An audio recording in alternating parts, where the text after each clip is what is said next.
Tonight, we're diving deep into the untold history of the legendary birds, beasts, and titans of Pokémon. But before we begin our journey into Pokémon lore, I want to take a moment to welcome you. Whether this is your first night here, or you've made Stellar Sleep part of your nightly routine, for those of you who've been joining us consistently, I want to thank you for being such an integral part of our channel. Be sure to share this video with someone you know who loves Pokémon. If you're falling asleep with us tonight, let me know in the comments how many nights in a row you've been here. And if this is your first night, just comment day 1. I'll be tracking our progress right alongside you. Now let's get back to the video. In the quiet corners of our world, where the wind howls through jagged mountain peaks and the depths of the ocean remain untouched by light, there are stories that have survived for 10,000 years.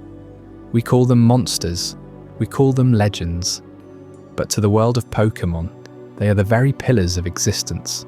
They are the architects of the storm, the guardians of the flame, and the silent shapers of the continents themselves.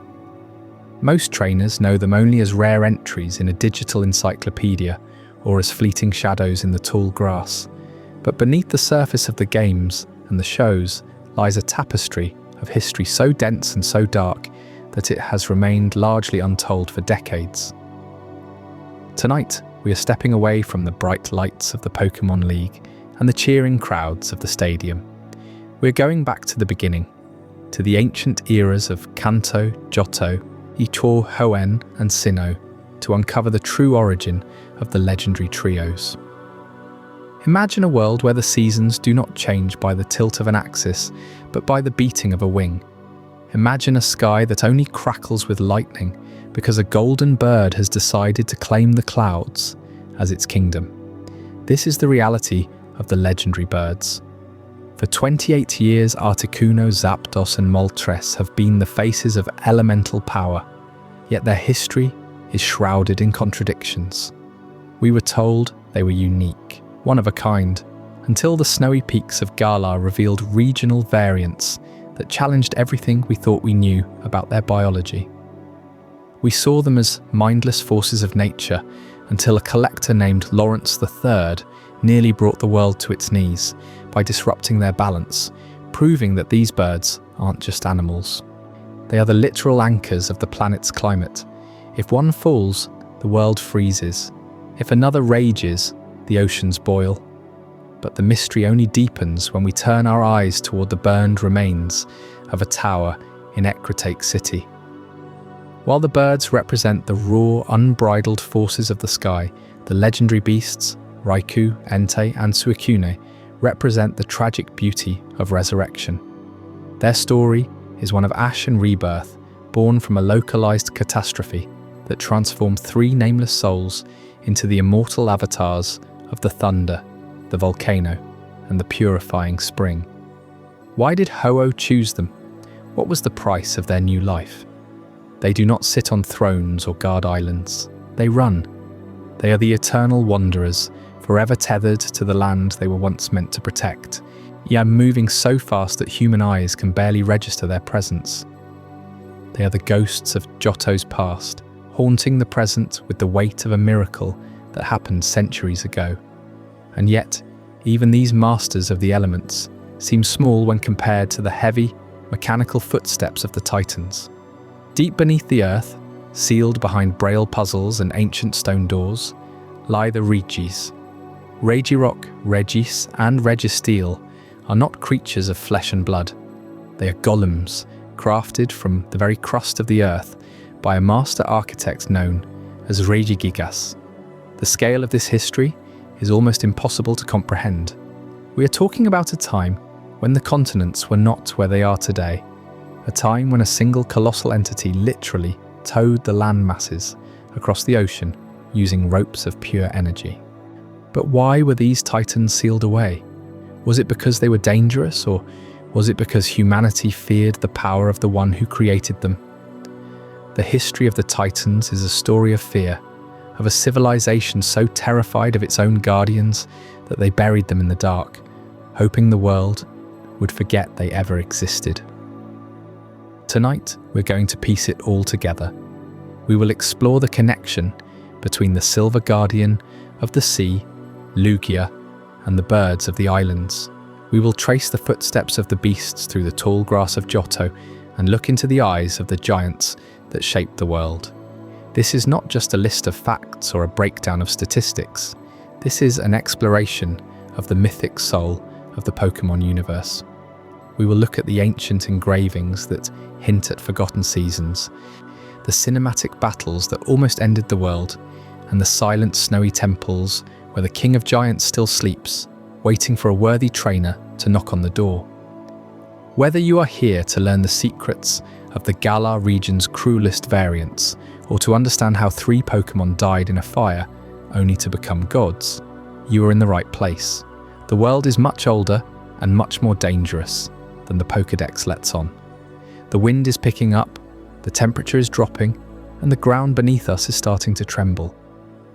It is time to uncover the untold history of the legendary birds, the beasts, and the titans. Close your eyes, listen to the rhythm of the world, and let the legends speak for themselves. The journey begins now. In 1996, during the first major expedition into Kantos' fog-shrouded wilds, a team of Pokémon researchers stumbled upon something that would redefine the boundaries of myth and reality. They were scouring the charred ruins of the Pokémon Mansion on Cinnabar Island, a once grand laboratory now reduced to crumbling walls overgrown with volcanic vines, when they uncovered the first whispers of the winged mirages. Dust motes danced in the beams of their flickering lanterns as they sifted through singed journals and shattered glass cases. The air hung heavy with the scent of ash and salt from the nearby sea, a reminder of the eruption that had claimed so much.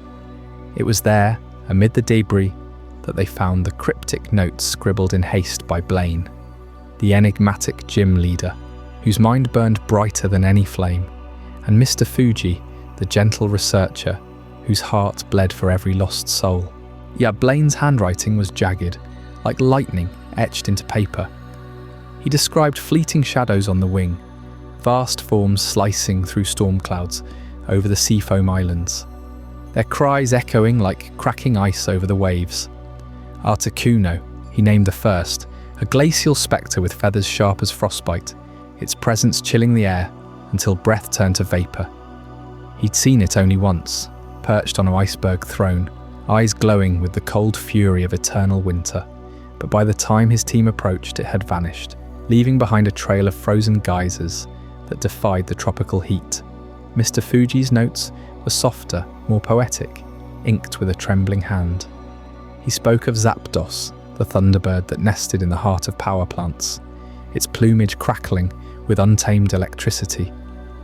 Fuji had witnessed it during a midnight gale, diving from thunderheads to strike the earth, igniting sparks that danced like fireflies across the dunes. The bird fed on the raw surge of storms, growing stronger with every bolt, yet it evaded capture, slipping through nets of lightning rods as if mocking human ambition. His words lingered on the awe, the terror of standing so close to a force that could split the sky. And then, Moltres, the phoenix of flame, guardian of the churning magma chambers beneath Mount Ember. Blaine's sketches captured its fiery silhouette against volcanic glow, wings ablaze with an inner fire that never dimmed.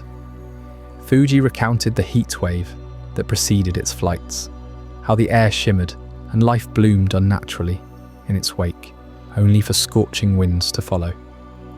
They tracked it to the island's edge, where lava rivers met the sea in hissing steam. But Moltres ascended in a whirlwind of embers, leaving the researchers blinded and breathless. These notes weren't mere observations, they were pleas wrapped in warnings. Blaine theorized the birds as elemental spirits, bound to Kantos cycles, Articuno heralding winter's grip, Zapdos unleashing spring's furious storms, Moltres igniting summer's blaze. Fuji pondered their unity, how their paths converged in rare celestial dances, balancing the region's tempests. Yet what struck the expedition team deepest was the elusiveness. These weren't Pokémon to be netted or bottled. They roamed without pattern, appearing as mirages on the horizon, gone before any Pokeball could open. It was in these ruins that the term legendary first took shape, not for raw power alone, though their pressure ability would later be measured as an aura that drained the will of challengers, sapping PP from every move like an unrelenting gale. No, legendary defined their ghost-like existence, sightings rarer than comets, footprints that melted or electrified or burned away. The researchers pored over the notes for days, cross-referencing Blaine's alchemical symbols with Fuji's sketches of shared flying types, their wings granting dominion over skies no human craft could conquer. Whispers spread from the mansion that night, carried on sea winds to Lavender Town and beyond. Had Blaine and Fuji glimpsed gods or madness? The expedition sealed the journals, but copies leaked, fueling Kanto's first Pokémon craze. Trainers roamed Seafoam Caves and Victory Road, ears straining for icy shrieks or thunderous flaps, only to chase illusions. The birds' pressure weighed on the land itself, storms raging fiercer, winters lingering longer, as if sensing the world's gaze. Yet the true enigma lay in their origins, hinted at in faded marginalia. Fuji mentioned ancient Johto tapestries, depicting similar winged titans, guardians of forgotten isles. Blaine alluded to a greater balancer, a silver shadow in the deeps. These mirages weren't solitary, they danced on the edge of a larger tapestry, their elemental fury a prelude to resurrections and rages yet to come. As the 1996 expedition disbanded under starry skies heavy with promise, the researchers carried away more questions than answers. What force bound these spirits to their thrones of ice, storm and fire? And how would humanity's hubris test that bond? The winged mirages had etched themselves into lore, elusive harbingers that demanded reverence. But their story doesn't end in Kantos ashes. Up next, Chapter 2, The Three Pillars of Nature, unveils the fiery rebirth from Johto's burned tower. A tale of loss, resurrection, and beasts that sprint through the shadows, forever chasing renewal. You won't want to miss how these pillars rise to challenge the skies themselves. Those faded pages from the Pokémon mansion, scribbled in Blaine's precise hand, and Fuji's hurried scrawl, didn't just catalogue sightings. They unveiled a profound triad etched into Kanto's primal soul. Articuno, Zapdos, Moltres, not mere roamers of the wild, but the three pillars of nature itself, each one a living embodiment of seasonal fury and fragile balance. Consider Articuno first. It's the glacial sovereign of winter's unrelenting chill. Its plumage gleams like fractured ice under a pale moon. Wings slicing through blizzards it summons, with a single cry that echoes like cracking permafrost. In the depths of the Seafoam Islands, where humid air meets subterranean frost, Articuno reigns. Freezing ocean swells into towering bergs that drift like silent sentinels. Witnesses from the 1996 expedition described an aura so cold it numbed the air, halting breaths in your throat, turning sweat to rime on exposed skin. This isn't random tempest, it's winter incarnate, a pillar that enforces dormancy, preserving life through stasis when the world grows too fevered. Without its chill, summers might scorch the earth barren, unchecked. Then rises Zapdos, harbinger of the chaotic spring storm, that wild eruption of renewal laced with destruction. Perched amid the churning gales of the power plant, its feathers crackle with unbound electricity, eyes flashing like lightning forks in a bruised sky.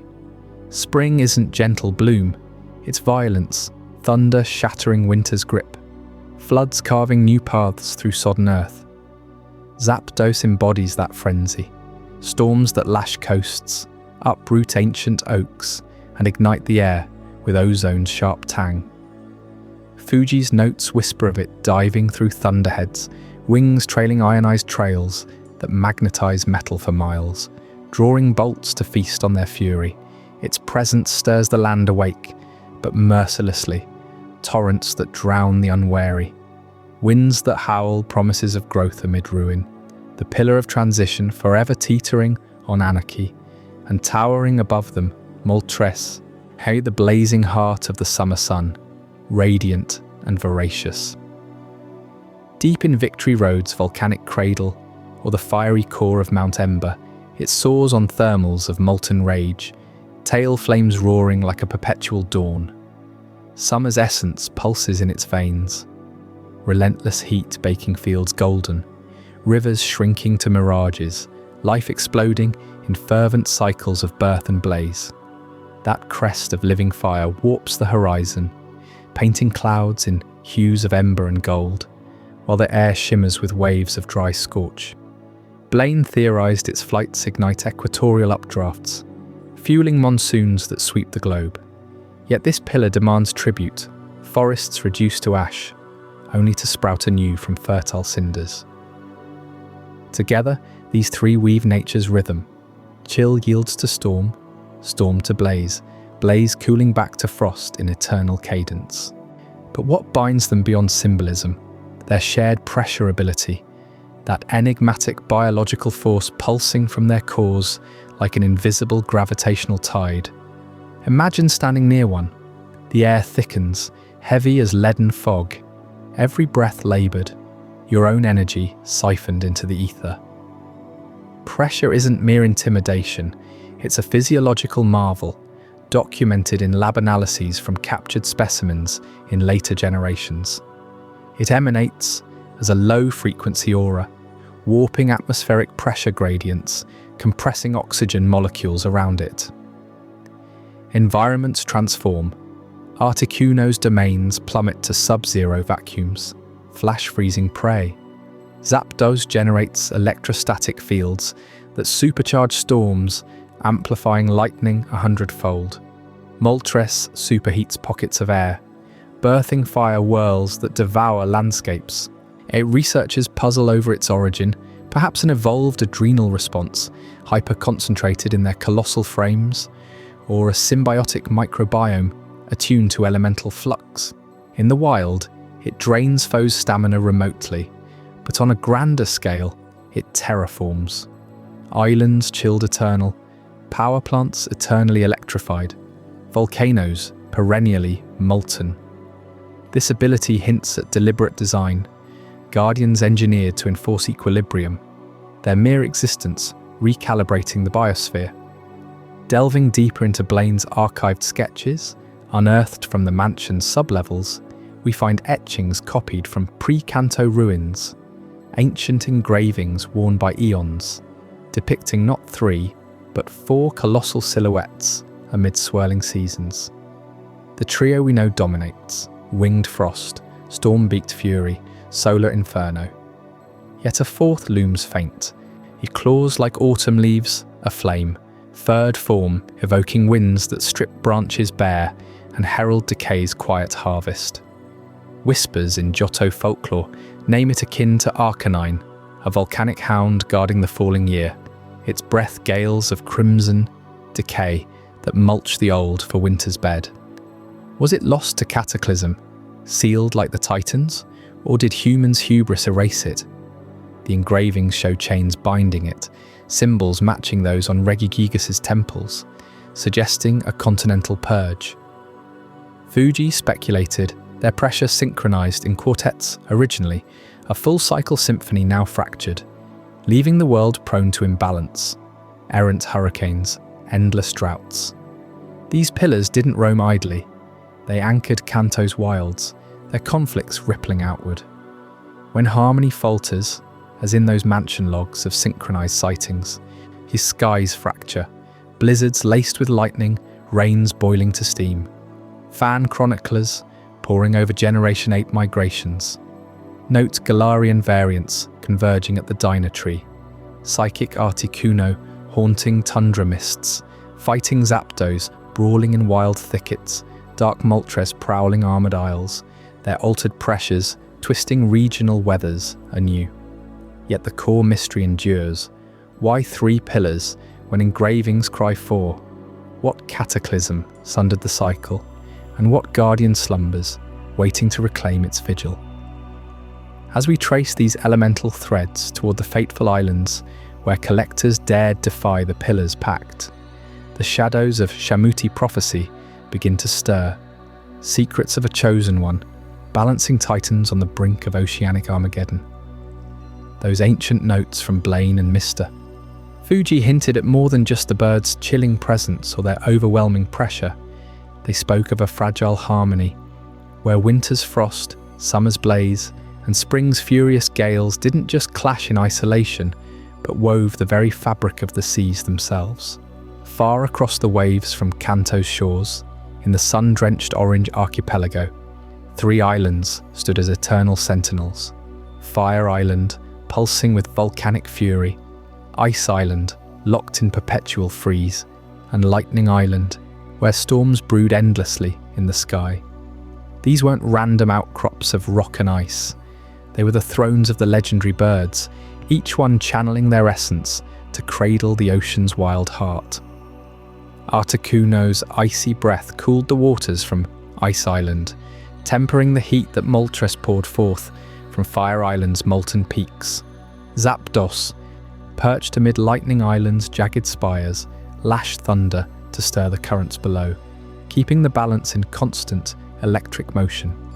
Disrupt one, and the sea itself rebelled, currents twisting into maelstroms, winds howling without mercy, waves rising like vengeful spirits. This equilibrium wasn't myth, it was prophecy, etched into Shamuti Island's ancient shrine by sailors who had watched the birds circle for generations. The islanders spoke of a chosen soul, pure of heart, who alone could mend what greed tore asunder. They gathered 3 treasures, symbols of the island's power, a staff of ice, a gem of fire, a flute of lightning, and vowed that only through their union could the titans be soothed. For centuries the prophecy slumbered, as the birds' pressure held the chaos at bay, their wings unseen but ever felt in the steady rhythm of tides and trade winds. Then came Lawrence III, a collector whose vaults brimmed with rare Pokémon, his eyes fixed on the ultimate prize. In 1999, aboard his gleaming submarine fortress, he set his sights on the Orange Islands, armed with forbidden lore from dusty tomes, and a machine built to pierce the skies. He struck first at Fire Island, where Moltres nested amid rivers of lava that glowed like veins of the earth itself.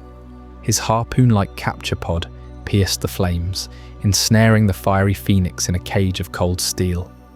Moltres thrashed, her wings igniting geysers of molten rock that sprayed into the sea, boiling it into steam-choked fury. But Lawrence pressed on, undeterred, his voice crackling over radio waves with triumphant glee. Ice Island fell next. Articuno glided through blizzards that sculpted the air into razor-sharp crystals, her cry echoing like fracturing glaciers. Lawrence's pod descended through the freeze, nets deploying in a web of frost-resistant alloys. She froze the machinery mid-capture, encasing it in a tomb of ice that plummeted into the depths. Yet his backup systems whirred to life, dragging her skyward in chains of unyielding metal. The ocean responded immediately. Articuno's absence unleashed unchecked warmth from the south, melting flows into slushy torrents that flooded coastal villages. Lightning Island proved the breaking point. Zapdos ruled there, a tempest incarnate, her feathers crackling with plasma that lit the night like 1,000 captured stars. Lawrence's vessel hovered amid downpours that hammered the deck, his pod firing through sheets of rain.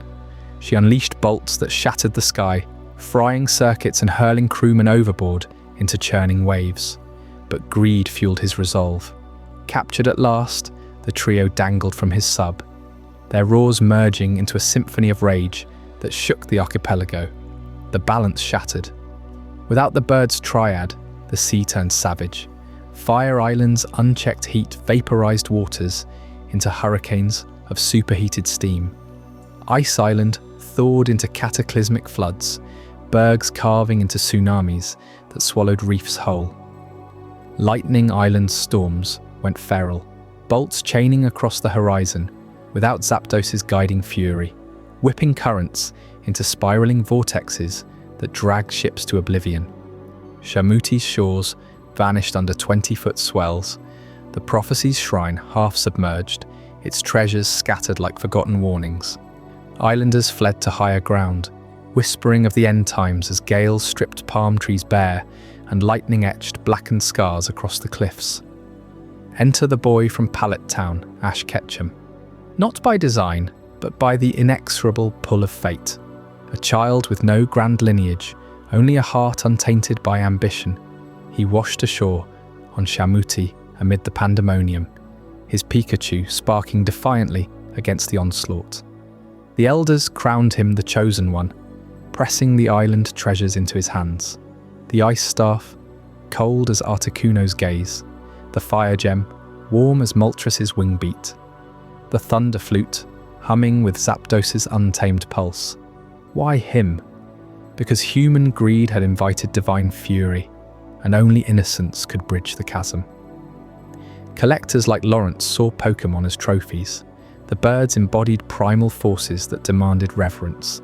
Ash alone navigated both worlds, befriending Pokémon not to conquer, but to understand.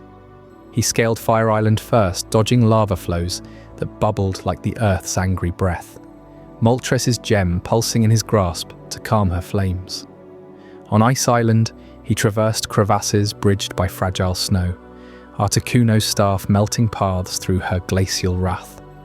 Lightning Island tested his core, winds buffeting him like thunderclaps, the flute's melody piercing Zapdos's storm to still her lightning.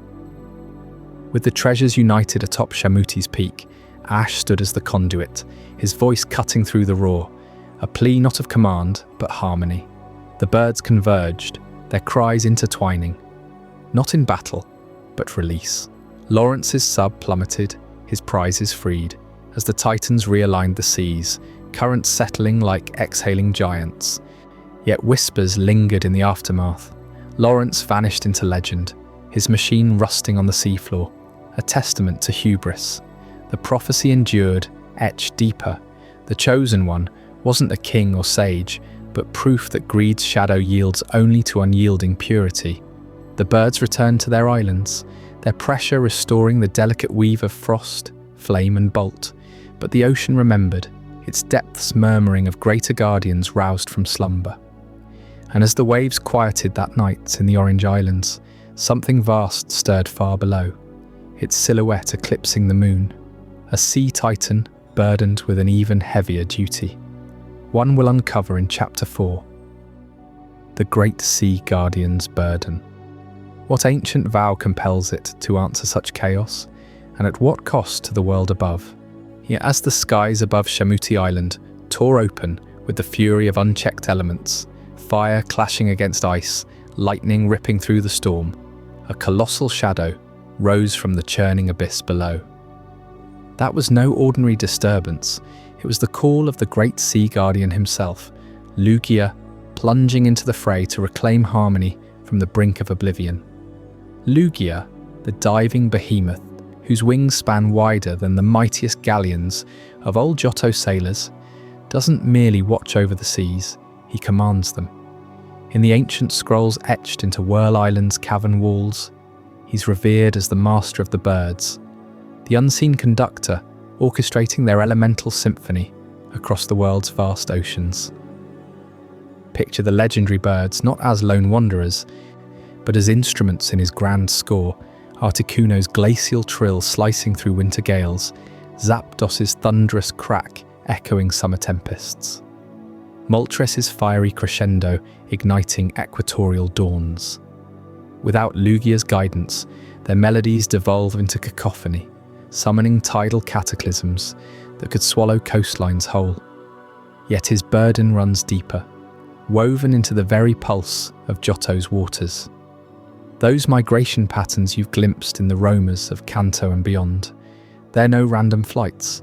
Theorists tracing satellite echoes from the crown tundra gatherings whisper of precise routes, dipping low over Johto's deep-sea trenches like threads pulled taut by an invisible hand.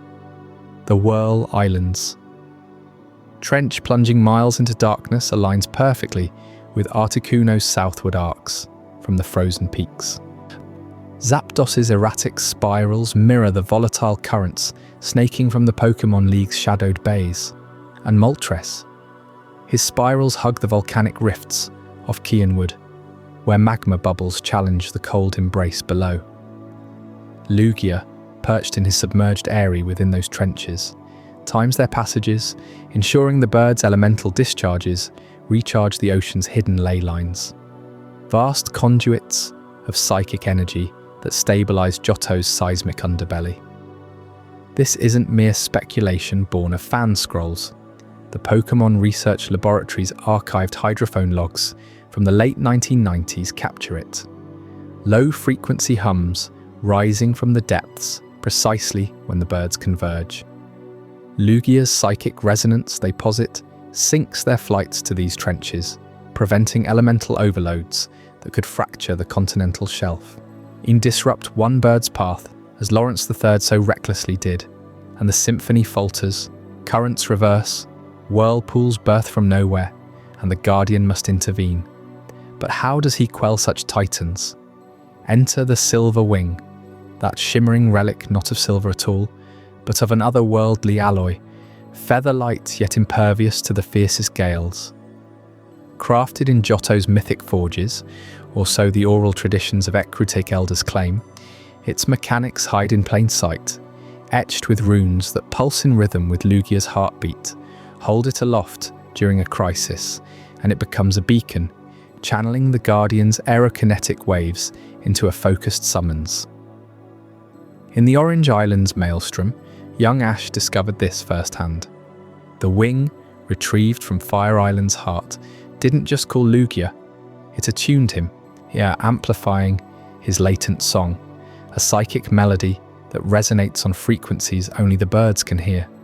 That song, oh, it's the true marvel, a cascade of ethereal tones weaving through water and wind alike. Submarine divers off Olivine have sworn they felt it in their bones during rare sightings, a descending scale that soothes inflamed elements, compelling Articuno to sheath her frost, Zapdos to ground his sparks, Moltres to bank his flames.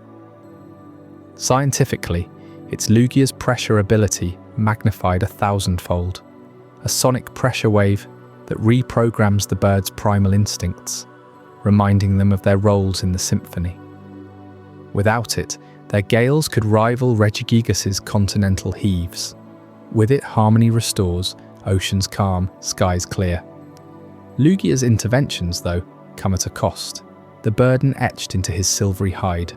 Each summoning drains his vast reservoirs, forcing retreats into the trenches for centuries-long meditations. Johto's fisherman tales speak of the dive, when Lugia vanishes after quelling a storm, leaving the birds to roam leaderless until his resurgence. This cycle ties back to those migration links. The birds' paths over the trenches aren't patrols, they're tributes, depositing elemental essences, frozen shards, charged feathers, smouldering plumes, into the depths to replenish their master. Disrupt the pattern as Galarian variants now test with their berry-fueled wanderings, and you risk awakening not just Lugia, but echoes of older cataclysms when the beasts and titans first stirred. Whirl Islands hides more than echoes. Deep in its flooded labyrinths, murals depict Lugia not alone, but entwined with silhouettes of the legendary beasts, Raiku's lightning mirroring his storms, Entei's blaze tempering Moltres, Suicune's purity echoing his waves. Some loremasters theorize Ho-Oh's resurrection, fire in the burned tower, was no coincidence. It synced with Lugia's symphony, binding land and sea guardians in eternal duet. And the Titans, Regigigas's ancient toes left those very trenches as scars which Lugia now mends through the bird's flights. Yet for all his power, Lugia bears the weight silently, a sentinel whose song grows fainter with each human incursion. Collectors, explorers, even well-meaning trainers clutching silver wings. The Guardian's burden swells as the world expands, Galarian roamers pulling at the threads, Johto's waters warming under unseen pressures. What happens when the symphony skips a note too many? That fragile egg-like anomaly, captured in fleeting snapshots from the islands, hints at even greater enigmas waiting beneath the surface. In our next chapter, The Mystery of the Pokémon Snap Eggs, we'll unravel those contradictions that challenge everything we know about these immortals' legacies. With Lugia's song still echoing through the stormy seas, binding the legendary birds in their eternal cycle of creation and chaos, a far more intimate secret slipped into view, one that whispers of life where only immortality was assumed. In the shimmering glow of the Valley of Photons, captured forever in 1999's Pokémon Snap, photographer Todd Snapshot pedaled his hovercraft through luminous rivers of light, his lens trained on the untamed wilds. There, cradled in nests woven from frost-kissed vines and crackling thunderweeds, lay eggs pulsing with an otherworldly radiance, one encased in jagged ice, another sparking with electric veins, the third smouldering like captured embers. Articuno's chill orb, Zapdos's stormy clutch, Moltres' fiery sphere. These were no illusions, no tricks of the light. They gleamed under Todd's flash, their shells textured with the same iridescent feathers that define their parents, etched with faint pressure runes that warped the air around them. You can almost feel the hush falling over that valley as Todd zoomed in, the hum of his vehicle fading against the distant cries of Wigglytuff echoing through crystalline caverns. These eggs weren't hidden in some trainer's lab or fabricated by human hands. They rested in the open wild, guarded by the ecosystem itself.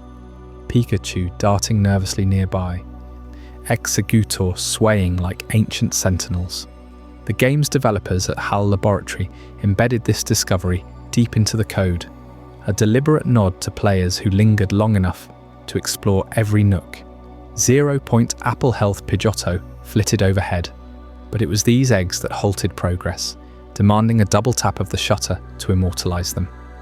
Controversy erupted immediately, among fans and researchers alike. How could such fragile beginnings exist for beings described in every Pokédex entry as singular miracles, one-of-a-kind roamers, born from the world's primal forces, not mortal reproduction? Lean in closer, and the biological evidence mounts like storm clouds on the horizon. Legendaries like Articuno, Zapdos and Moltres share that pressure ability, an aura that drains the will of any challenger, marking them as apex entities beyond common breeding mechanics. In the core games, they refuse daycare partnerships, their entries silent on eggs or offspring, reinforcing the myth of eternal solitude. Yet here they were, viable embryos detectable by the Snap's 0-point energy scanner, their heartbeats syncing with the valley's photon flows. Spectrographic analysis from fan recreations, poring over emulated code and texture files, reveals protein markers identical to the adults, cryophilic enzymes in Articuno's egg for sub-zero incubation, piezoelectric crystals in Zapdos's for self-generated storms, thermogenic lipids in Moltres's to sustain volcanic warmth. These aren't anomalies, they're blueprints, suggesting viable hatchlings capable of inheriting the full trio's might. If pressure is genetic, passed through these shells, then what we've chased as unique phantoms might multiply, their numbers culled by nature's harsh cull rather than divine decree. Picture the implications rippling outward, challenging every expedition log, from Blaine's Pokémon Mansion scribbles to the research team's faded journals. If these birds lay eggs, their one-of-a-kind status crumbles, not as fabricated lies but as human observation bias. Roaming Kantos since 1996. They've evaded capture rates slimmer than a Ditto's disguise, but eggs explain fleeting sightings, juveniles testing wings in remote skies mistaken for mirages. Galarian variants amplify this, those psychic, fighting, and dark-infused roamers converging at Dynatree Hill, squabbling over berries before scattering. Could those gatherings be mating rituals in disguise? berries masking pheromonal signals. Biologists in the community, dissecting Snap's data alongside Sword and Shield field reports, propose latent reproductive cycles tied to elemental peaks. Articuno nesting in eternal winters, Zapdos amid monsoons, Moltres on reborn volcanoes. No wonder Lugia's burden feels heavier. He's not just conductor, but shepherd to bloodlines that could unbalance the seas if left unchecked. This leads us to the heart of the enigma. Hidden breeding grounds, veiled far from prying eyes. The Valley of Photons isn't coincidence. Its zero-point energy field mimics pressure's drain, a natural incubator shielding eggs from predators and poachers alike. Extrapolate from there, Articuno's clutch buried in Seafoam's glacial fissures, where blizzards bury scents, Zapdos's sparking pods high in the power plant's abandoned spires, currents frying intruders, and Moltres' inferno nests within Victory Road's molten veins, heat mirages cloaking access. Fan expeditions, armed with Snap-inspired tech, have chased echoes, faint shell fragments on Johto shores, anomalous pressure spikes in Hoenn ruins. But always just out of reach, these sites pulse with the bird's essence, perhaps drawing on Lugia's symphony for synchronization, ensuring hatches align with global weather shifts. One egg cracks open in Snap's finale, a hatchling's cry blending with the valley's chorus, hinting at cycles we've barely glimpsed. Are the adults we pursue mere elders, with fledglings already carving new legends in shadowed wilds? The evidence stacks like feathers in a gathering gale, forcing us to rewrite the birds not as lonely immortals, but as dynasties sustaining elemental equilibrium. Those snap eggs, dismissed by some as Easter eggs in the code, stand as the most tangible proof of their hidden vitality, biological imperatives defying Pokédex dogma. Yet as tantalizing as these whispers of proliferation are, a darker chapter looms, where resurrection twists life's fragile thread. Join me next in Chapter 6, Tragedy at the Brass Tower, where flames devour the innocent and forge beasts from the ashes, unravelling Johto's own trio in ways that make the bird's secrets seem tame. While those enigmatic eggs from Pokémon Snap force us to question whether legendaries like Articuno, Zapdos, and Moltres could ever multiply beyond their singular essence, an even darker riddle emerges from Johto's shadowed past, one that shatters the myth of permanence altogether. In the heart of Ecrutake City, where ancient spires pierce the mist-shrouded sky, a catastrophe unfolded 150 years ago that would redefine life, death and rebirth for three forgotten souls. Ecrutake stands as Johto's living relic, a labyrinth of cobblestone streets whispering secrets from an era when humans and Pokémon danced in fragile harmony under the watchful gaze of twin towers. The brass tower, gleaming with its burnished metal facade, rose proud and defiant beside its counterpart, the bell tower, symbols of enlightenment and prayer, built to honor the rainbow-winged guardian, Ho-Oh, and summon its divine favor.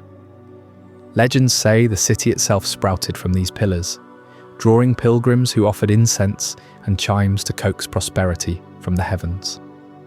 Fog clung to the rooftops like a shroud, carrying the faint toll of bronze bells that echoed through cherry blossom groves, while below, merchants hawked silks and spices amid the chatter of pidgey-flocks. But harmony curdled into horror on that fateful night. Lightning cracked the sky like a vengeful whip, igniting the brass tower in a blaze that devoured wood and metal alike. Flames roared upward, painting the darkness in furious oranges and reds. Their heat so intense, it warped the very air into shimmering waves. Screams pierced the chaos, human and Pokémon alike, as the structure groaned and buckled, collapsing inward upon itself. Embers rained like hellfire, scorching the surrounding fields and turning the once vibrant city into a tableau of ash and despair.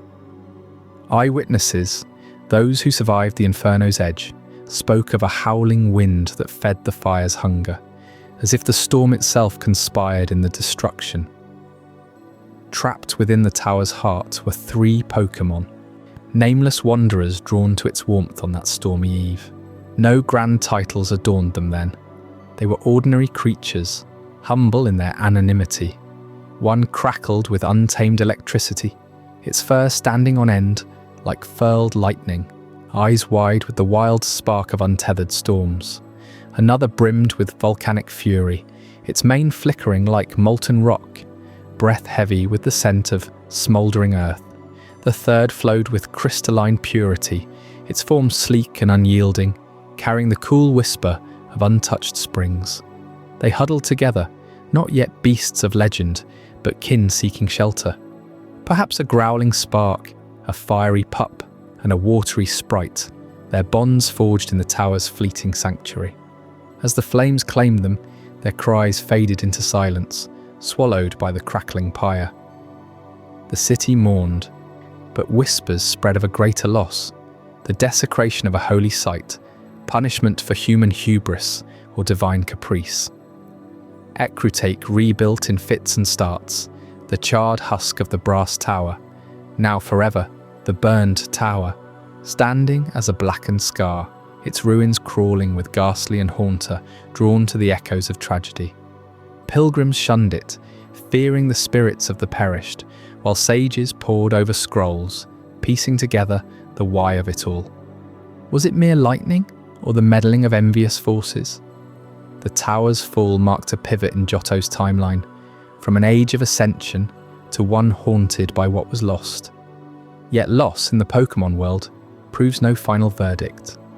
From the smoke-wreathed horizon, a radiant figure descended, Ho-Oh, the phoenix of the rainbow, its wings unfurling prismatic light that pierced the gloom like dawn's first promise.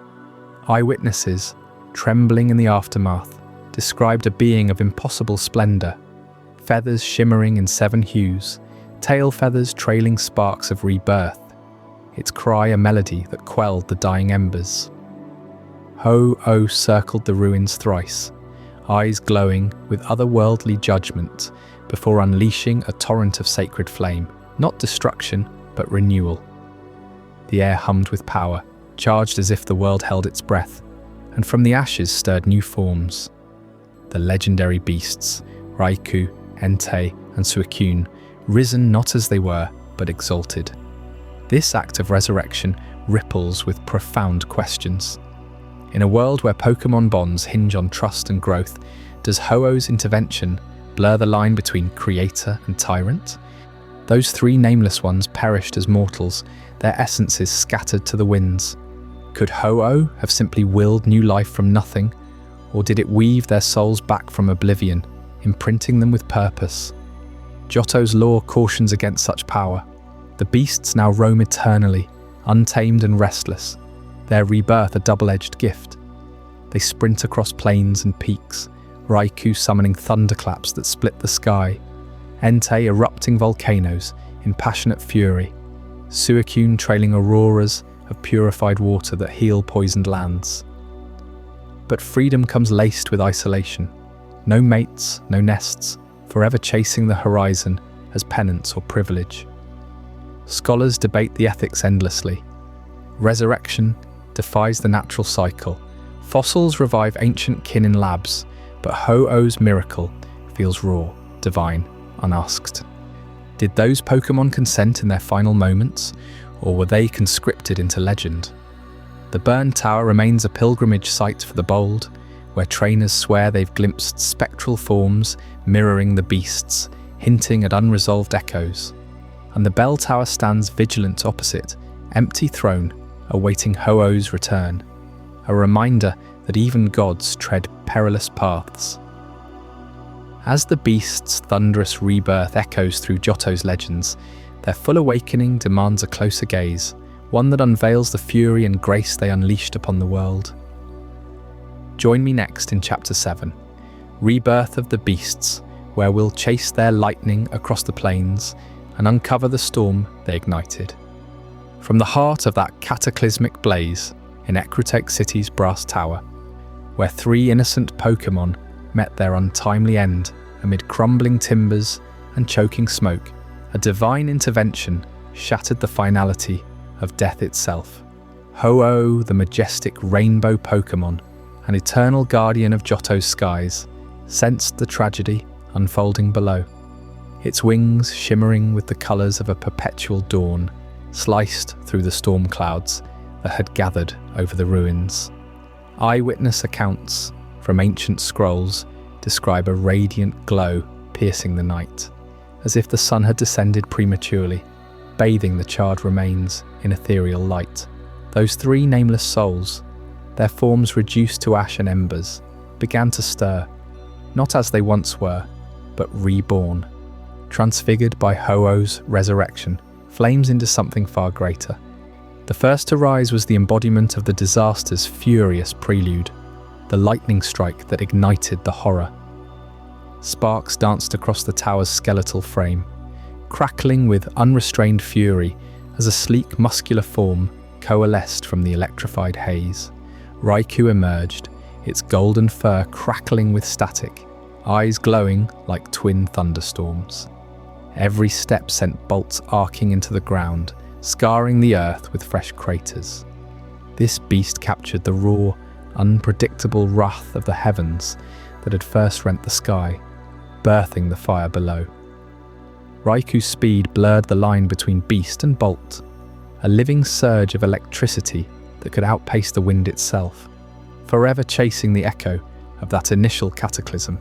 Beside it, from the heart of the unrelenting inferno, rose Entei. The air warped with volcanic heat as molten rock cooled into powerful limbs, its mane erupting like living lava flows. Flames licked at its body without consuming it, a perpetual blaze that roared with the same ferocity as the tower's collapse. Entei embodied the fire's merciless consumption, the devouring hunger that turned stone to slag and life to cinders. Legends whisper of its howl shaking the mountains, summoning eruptions from slumbering volcanoes, a testament to the blaze's insatiable core. No water could quench this titan. It was the fire made manifest, striding forth to remind the world of destruction's unyielding grip. And then as the storm broke and torrents began to fall, quenching the dying embers, the third form took shape amid the cascading deluge. Suicune materialized from swirling mists and crystal-clear streams that bubbled up from the soaked earth, its fur a cascade of sapphire and silver, flawless as freshly purified springs. Ribbons of auroral light trailed from its crystalline crest, and with each graceful bound, it left behind pools of water so pure they reflected the stars untouched by ash. Suicune represented the rain's redemptive aftermath, the cleansing flood that washed away the scars, restoring balance where chaos had reigned. Yet this purification came laced with sorrow, a gentle force born from loss, forever seeking to heal what humanity's folly had broken. These were no longer ordinary Pokémon. Ho-Oh had infused them with the essence of Johto's primal forces, elevating them to legendary status as the beasts of Thunder, Volcano, and Aurora. Raikou, Entei, and Suicune, the trio that would roam the land as eternal wanderers, their rebirth a poignant symbol of renewal forged in tragedy. But the transformation carried a heavy shadow, scarred by the human negligence that sparked the tower's doom. Whether by lightning rod failure or careless sparks from wanderers, the beasts regarded mankind with profound distrust. No sooner had their forms solidified than they fled the scene, vanishing into the mist-shrouded wilds of Johto. Raikou streaked across plains like a golden thunderclap, leaving ionized air humming in its wake. Entei bounded into distant mountains, its fiery passage igniting brief wildfires that tested the land's resilience. Suicune glided toward hidden valleys, trails of sparkling water marking its path as it sought untouched purity. They refused capture. Evading trainers with supernatural agility, their roams mapped only in fleeting sightings by awestruck villagers. In the games of Gold and Silver, released in 1999, players chased their elusive shadows across routes and cities, a digital echo of their real-world elusiveness. This wariness defined them. Unlike the birds, who occasionally perched in guarded isolation, the beasts sprinted ceaselessly, embodying Johto's restless spirit. Raiku's electric pulses disrupted machinery, a subtle rebuke to human invention. Entei's heat waves scorched encroaching settlements, warning against overreach. Suicune, ever the purifier, cleansed fouled rivers, but slipped away before gratitude could turn to chains. Ancient Jotan folklore paints them as harbingers, messengers of nature's judgment. Revived to patrol the balance humans so often tipped, their legend deepened in the anime and manga, where Suicune's encounters with Ash and others hinted at deeper quests for absolution. Fan theories link their resurrection to Ho-Oh's broader cycle, mirroring the bird's oceanic dominion, but rooted in terrestrial rebirth. Even in modern entries like Heart Gold and Soul Silver, their dynamic roams challenge completionists, a nod to their untamable hearts. Yet amid their eternal flight, one beast's path veered northward, drawn by whispers of desecrated winds and tainted gales. In Chapter 8, The North Wind's Purification, you'll uncover Suicune's solitary odyssey into frozen realms, where a single breath could redeem or unravel the world's fragile harmony. What ancient curse beckons the Aurora Pokémon there, and what price must purity pay? As the rain poured down on the smouldering ruins of the brass tower, washing away the ashes of tragedy, a shimmering form crystallized from the steam rising off the stones. Suicune, the embodiment of that cleansing downpour, didn't just survive the rebirth, it became the guardian of purity itself, racing across Johto's landscapes with a mission etched into its very essence. You can almost feel the chill of the north wind in its presence, that piercing gust carrying flecks of aurora light across its sleek crystalline fur. Known as the Aurora Pokémon, Suicune stands apart from its beastly siblings, not content to merely roam, but driven by an unrelenting obsession to restore the world's waters to their pristine state. Picture the crystal-clear streams of Johto, or tainted by the soot of human expansion or the runoff from ancient battles. Suicune senses these impurities from miles away, its ruby eyes narrowing as it summons a gale that parts polluted rivers like a divine hand. It barrels through mist-shrouded valleys, leaving behind trails of sparkling droplets that evaporate into rainbows, each step purifying the earth beneath its paws. In the games of Gold and Silver, trainers glimpse this ritual at places like the Tin Tower's base, where Suicune appears only after you've proven your worth, bowing its head in silent acknowledgement before vanishing into the wind. But the lore runs deeper, whispering of Suicune's auroral mane, which glows with the colours of the northern lights, drawing power from the planet's own magnetic fields to filter toxins that no human filter could touch.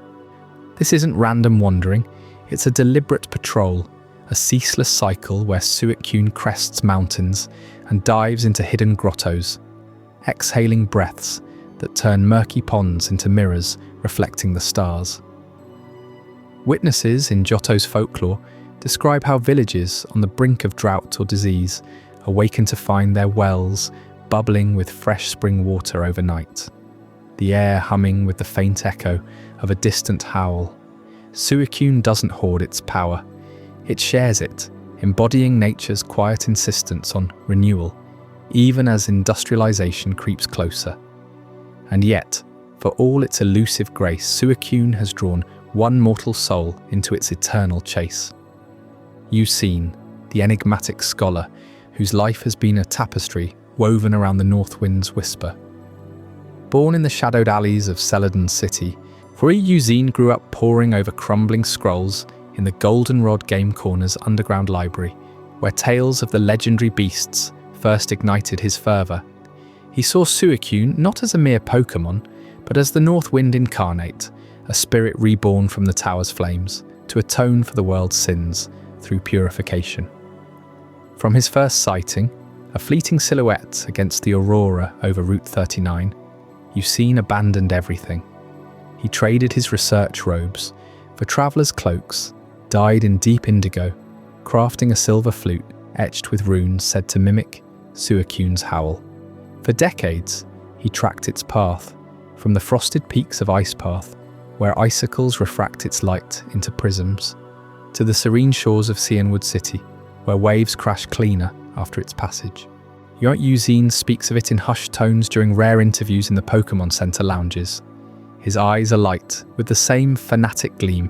Suicune chooses its pursuers, tests their purity of heart. I've followed its frozen breath across Johto, and it always stays one gale ahead. Central to his quest lies the Crystal Bell, an artifact pulsing with otherworldly resonance, forged in the heart of the Ilex forest, from shards of a meteor that fell during the Tower Fire. Legends claim Ho-Oh itself blessed it during the resurrection, infusing it with the essence of pure water frozen in time. When rung, the Crystal Bell emits a tone that cuts through storms, summoning Suicune like a siren's call, or so Eugene believes. In Heart Gold and Soul Silver, he entrusts it to you, the player, after battles that leave him breathless, yet convinced you're the bridge between human will and divine wind. But the bell's spiritual weight goes beyond summoning.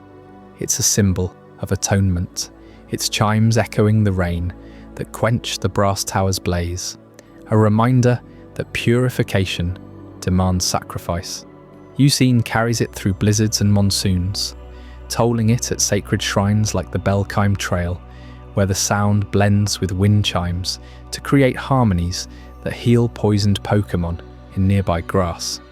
Devotees in Ecruteak whisper that the bell holds a fragment of Suicune's soul, a key to unlocking the beast's true form in remakes, where it evolves encounters into profound spiritual trials. Tracking Suicune's path reveals Johto itself as a canvas of resilience, each landmark a testament to nature's unyielding fight back. Start at the burned tower in Ecruteak, a ground zero of the fire where scars still linger in the charred beams. Suicune circles back yearly, its aurora washing the stones until they gleam like new. From there, it streaks northwest to Olivine City, purifying the harbour tainted by shipping sludge, fishermen swearing they spot its form, leaping between swells at dawn. Push east to Mahogany Town, through the Lake of Rage where the red Gyarados thrashes in fury. Suicune arrives unbidden, calming the waters with a single gaze, restoring balance to the ecosystem disrupted by human greed. Its trail arcs south to the Whirl Islands, churning seas parting as it swims subsurface currents, emerging at Cianwood to bless the sacred water that cures the ailing sick. Even in modern spin-offs, like Legends, Arceus, echoes of this path appear in Hisui's tainted lakes, hinting Suicune's influence spans time. High above, on the peaks of Route 48, it communes with the auroras, drawing strength from Johto's resilient spirit, the same that saw cities rebuild after the fire.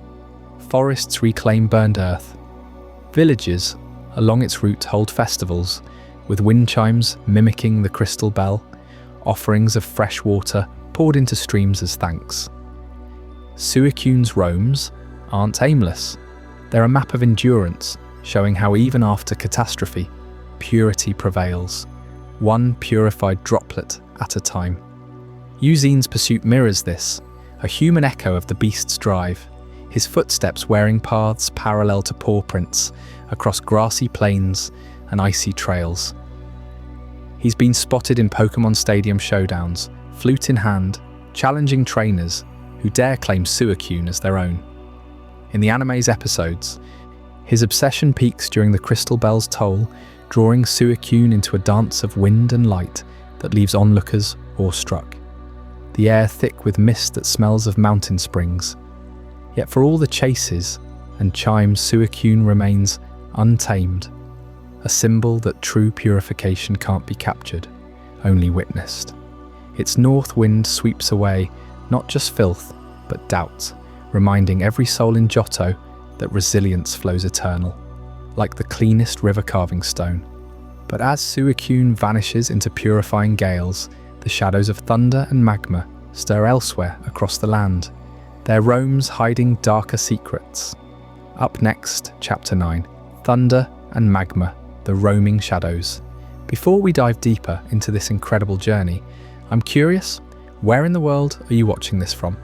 Drop a comment below and let our global community know. And if you're finding this as mind-blowing as I am, hit that like button to help more people discover this story. While Suicune vanishes into the mist like a fleeting aurora, chasing purity across Johto's rivers and lakes, its reborn siblings claim dominion over tempests and molten fury, forever etching their presence into the land's restless soul. Raikou, the embodiment of Thunder's raw fury, doesn't just summon storms, it becomes the storm itself. Picture the sky darkening as it approaches, heavy clouds swelling like bruises across the horizon, crackling with pent-up rage. Its golden mane crackles with static, each strand a conduit for the electric charge that builds within. Legends whisper that Raikou was born from the lightning strike that ignited the Burn Tower catastrophe all those years ago. Yeah, the very spark that devoured the nameless Pokémon in flames. Ho-Oh's resurrection didn't tame that ferocity, it amplified it, turning grief into a perpetual bolt racing free. Eyewitness accounts from Johto's highlands paint Raikou as a golden blur, faster than any mortal eye can track. Trainers speak of it vanishing in a flash, leaving scorched earth and the acrid scent of ozone hanging in the air. Its speed mimics a lightning bolt's descent, zero hesitation, pure velocity, covering vast distances in heartbeats. Storm chasers in Ecruteak swear they've seen it leap from peak to peak. Silhouetted against thunderheads, it commands with a mere roar. That roar? A deep, rumbling growl that vibrates through your bones, heralding downpours that flood valleys and gales that uproot ancient oaks. Raikou doesn't seek shelter, it rides the chaos, ensuring the storms it unleashes cleanse the region as Suicune purifies its waters. But Raikou's true terror lies in its elusiveness, a shadow that haunts the edges of vision. Folklore from Violet City's elders describes nights when thunder rolls without rain, a sign Raikou prowls nearby, testing the resolve of those below. Children are warned not to chase distant lights on stormy ridges, lest they summon its pursuit, a chase ending in electric haze and disorientation. This roaming phantom has woven itself into Johto's psyche, symbolizing nature's unforgiving speed.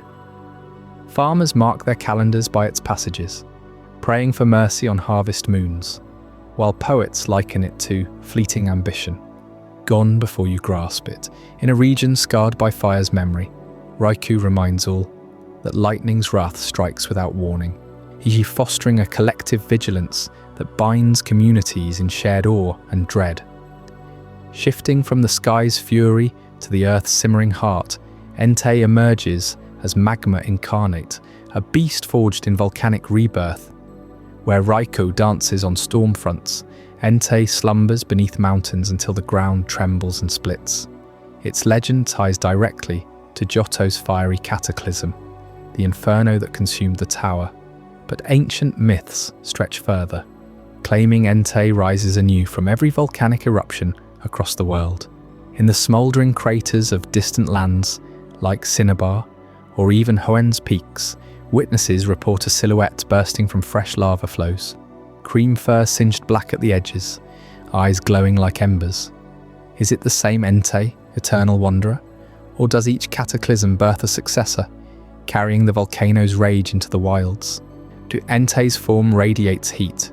You feel it before you see it, a wave of warmth warping the air like a desert mirage. Its mane billows as if fueled by internal flames, and its paws leave molten prints that harden into obsidian trails. Roaming Johto's rugged trails, it seeks out fault lines and hot springs, awakening dormant vents with thunderous barks that echo like explosions. Folklore insists it guards the planet's fiery core, surfacing to balance eruptions, spewing ash clouds that fertilize soil, but also burying villages in pyroclastic fury. Goldenrod's chroniclers recount a tale from 200 years past. An Entei sighting preceded Mount Silver's rumble, its passage cracking earth and birthing new geysers, a reminder that creation and destruction entwine. These roaming shadows, Raikou and Entei, cast long psychological shadows over Johto's folklore, transforming everyday fears into epic sagas. In a land where the burned tower still stands as a charred monument, their appearances ignite mass hysteria and reverence. Sightings spark pilgrimages to Ekrutek shrines, where incense burns to appease the beast's wrath. Parents tell tales of Entei's heatwave curses on the prideful, or Raikou's storms punishing the greedy, embedding moral lessons into the culture. Psychics in the region report collective dreams during their passes, visions of golden streaks and lava rivers, suggesting a psychic resonance that unites the populace in subconscious dread. This isn't mere superstition, it's survival instinct honed by roamers who defy capture. Their freedom, a testament to Johto's wild heart. Villages hold festivals post-storm, offering berry wreaths at crossroads, whispering thanks for the beast's passage without total annihilation. Yet their influence runs deeper, stirring debates among scholars. Does Raikou's lightning fertilize the clouds for bountiful rains, or does it herald famine through floods? Entei's eruptions renew the land with rich ash, but at what human cost? These questions fuel endless scrolls in Olivine Library, where monks meditate on the beast's dual nature, destroyers and renewers, shadows that both terrify and sustain. Travellers from Kanto compare them to the birds, but Johto knows better. These aren't island-bound titans, they're unbound spectres, forever circling, imprinting their rhythm on the region's pulse. As Raikou cracks the heavens and Entei cracks the crust, their paths inevitably lead toward even grander forces, titans who shape the continents themselves. Stay with me as we uncover the continental architect next, where a single being dragged land masses into place, birthing the world these roamers race across. While Raikou splits the skies with its lightning-born speed, and Entei rises from the heart of every erupting volcano, their restless roaming across Johto's vast plains whispers of lands that weren't always so firmly in place. These beasts sprint over terrains shaped by a force far older, far mightier, a colossal being whose footsteps once cracked the world open and pulled its pieces together. Deep in the snow-swept wilds of Sinnoh, where blizzards howl eternally around the ancient Snowpoint Temple, slumbers Regigigas, the continental architect. This titan, towering over mountains with a body of unyielding stone and eyes that glow like frozen stars, has lain dormant for eons, its massive form sealed away by trembling humans who feared what it might unleash if awakened. Legends etched into Sinnoh's temple walls speak of it not as a destroyer, but as the shaper, the one who dragged the very continents into their current embrace, binding a fractured planet with ropes forged from its own unbreakable will. Picture the dawn of time, long before the first human footprints scarred the earth, when the world was a chaotic swirl of drifting land masses adrift on molten seas. Regigigas emerged from the primordial haze, its arms thicker than redwood groves, veins pulsing with the raw energy of creation. It fashioned colossal ropes, not from fibre or vine, but from tendrils of pure continental rock, woven with the magnetic pull of the Earth's core. With a single heave, those ropes bit into the edges of vast land slabs. Imagine the screech of stone grinding against stone, the steam rising as superheated oceans boiled beneath the strain. One by one, the continents yielded to its command. What we now call Sinnoh was wrenched northward from fiery equatorial cradle, its jagged coast scraping across the seafloor, carving trenches deeper than any Pokémon could dive. Hoenn's lush islands were towed westward, their volcanic underbellies dragged over fault lines that still rumble today in quiet echoes of that Herculean labour. Even distant Kanto and Johto felt the tug, their positions locked into the puzzle of Pangaea undone, all guided by Regigigas's unerring gaze. The air must have thrummed with seismic fury, the skies darkening as ash clouds from ruptured volcanoes blotted out the sun, while the oceans themselves recoiled in towering waves that crashed against the moving shores. The sheer physical power required defies comprehension. To reshape the planet's crust demands force beyond any storm Raikou could summon, or Magma Entei could belch forth. Regigigas exerted pressures equivalent to the weight of entire mountain ranges focused into its palms, flexing muscles that pulverized bedrock into dust. Geologic scars remain, subduction zones where continents ground together like teeth in a cosmic jaw, rift valleys birthed from the rope's relentless pull, even the magnetic anomalies in Sinnoh's rocks that trainers still puzzle over with their Pokédexes. This wasn't mere movement, it was tectonic artistry, the architect moulding a savage world into habitable realms where beasts like Raikou and Entei could one day roam free. Yet such power invited peril. As the continents settled into their eternal dance, ancient peoples watched in awe and terror. They beheld Regigigas's glowing eyes pierce the gloom, its slow earth-shaking strides leaving footprints that became lakes and craters. Fearing it might one day unravel its own work, or worse, turn its strength against the fragile civilizations sprouting on those newly placed lands, they rallied with prayers and barriers. In Snow Point Temple, they erected seals of ice and stone, chanting incantations drawn from the first tongues of humanity, binding the Titan in an unbreakable slumber. Whispers persist that its slow heart still beats, a distant thunder felt by sensitive Pokémon during Sinnoh's harshest winters, waiting for the day the seals weaken. Regigigas's legacy ripples through every map we trace, the very ground beneath Suicune's purifying pores, the peaks Entei claims as its fiery throne. These are its handiwork, and in its isolation, it turned inward, sculpting lesser guardians from the Earth's own essence to watch over the world it built. But those creations, born of clay, ice and molten steel, hold secrets of their own formation that even the temple scrolls only hint at. As we approach Chapter 11, the creation of the golems, you'll uncover how Regigigas breathed life into its unbreakable trio, forging sentinels that still guard Hoenn's deepest ruins. What hidden rituals and forbidden materials spark them into eternity?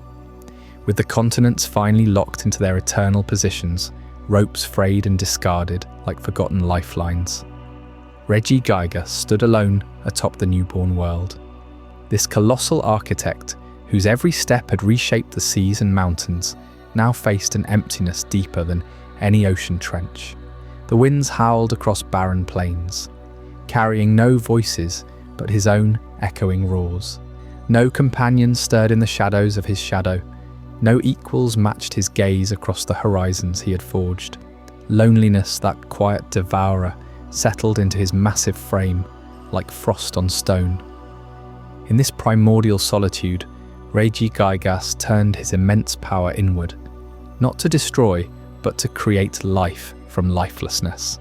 He sought beings of purpose, titans, to share the burden of guardianship. From the rich clay of the earth, he still warm and pliable from the planet's fiery birth, he moulded the first Regirock.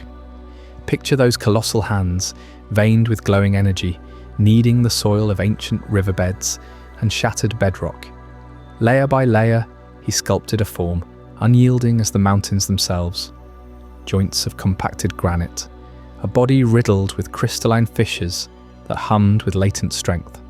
Regirock rose not as flesh, but as a monument to endurance, its eyes flickering to life with the dull red glow of embedded minerals. It lumbered forth, cracking the ground with each footfall, a silent sentinel ready to carve valleys and raise cliffs at its master's command. But one was not enough to pierce the void. Regigigas ventured into the grip of the great ice age that followed, where glaciers clawed across the land like frozen behemoths. From the heart of those eternal sheets Pure unmelting ice forged in the coldest cataclysms, he crafted Regis. His fingers, delicate for their scale, compressed the frigid essence, weaving air pockets that trapped ancient winds and shards of primordial snow. The golem emerged crystalline and translucent, its body a mosaic of razor-edged facets that refracted the weak sunlight into blinding prisms. A low, resonant hum emanated from within, like the groan of shifting ice flows. Regis glided across tundras, freezing rivers in their rush, preserving the world's fragile balance against the encroaching thaw. For the first time, Regigigas heard an echo, not his own. A crystalline chime that cut through the silence. Still the loneliness lingered, a shadow amid the growing family. Deeper still, Regigigas delved, in piercing the crust to the molten core where magma churned in furious rivers of liquid metal. From this seething heart, he forged Registeel, drawing forth iron-rich ores and superheated alloys that glowed with infernal fury. Hammering with fists like falling comets, he shaped a frame impervious to time. Plates of burnished steel interlocking with magnetic precision, circuits of plasma pulsing beneath the surface. Registeel awakened with a thunderous clang, its form radiating heat that warped the air around it. It strode through volcanic plains, tempering the Earth's rage, forging barriers from raw ore to shield the surface from below. Now 3 titans flanked their creator, a trio born of land, freeze, and fire's depths, their presence filling the vast emptiness with the rhythm of stone, ice, and metal. Yet these were no living beings, no hearts that beat with independent will. Regigigas, wise to the chaos of true freedom, instilled within them a master program, a primal directive etched into their very cores, like runes carved by divine intent. This code governed every motion, every instinct. Protect the continents they helped shape, maintain the elemental harmonies, obey the call of their architect without question. For Regirock, it commanded unyielding defense of the soil, animating its clay limbs only to mend fissures or repel erosion's creep. Regis's program pulsed with preservation, directing frozen blasts to encase threats in eternal slumber, ensuring ice's domain endured through epochs. Registeel, bound by magnetic loyalty, surged with energy to repel invaders, its alloys reforming endlessly under the program's unerring logic. They moved as extensions of Regigigas himself, predictable, tireless, devoid of doubt or rebellion.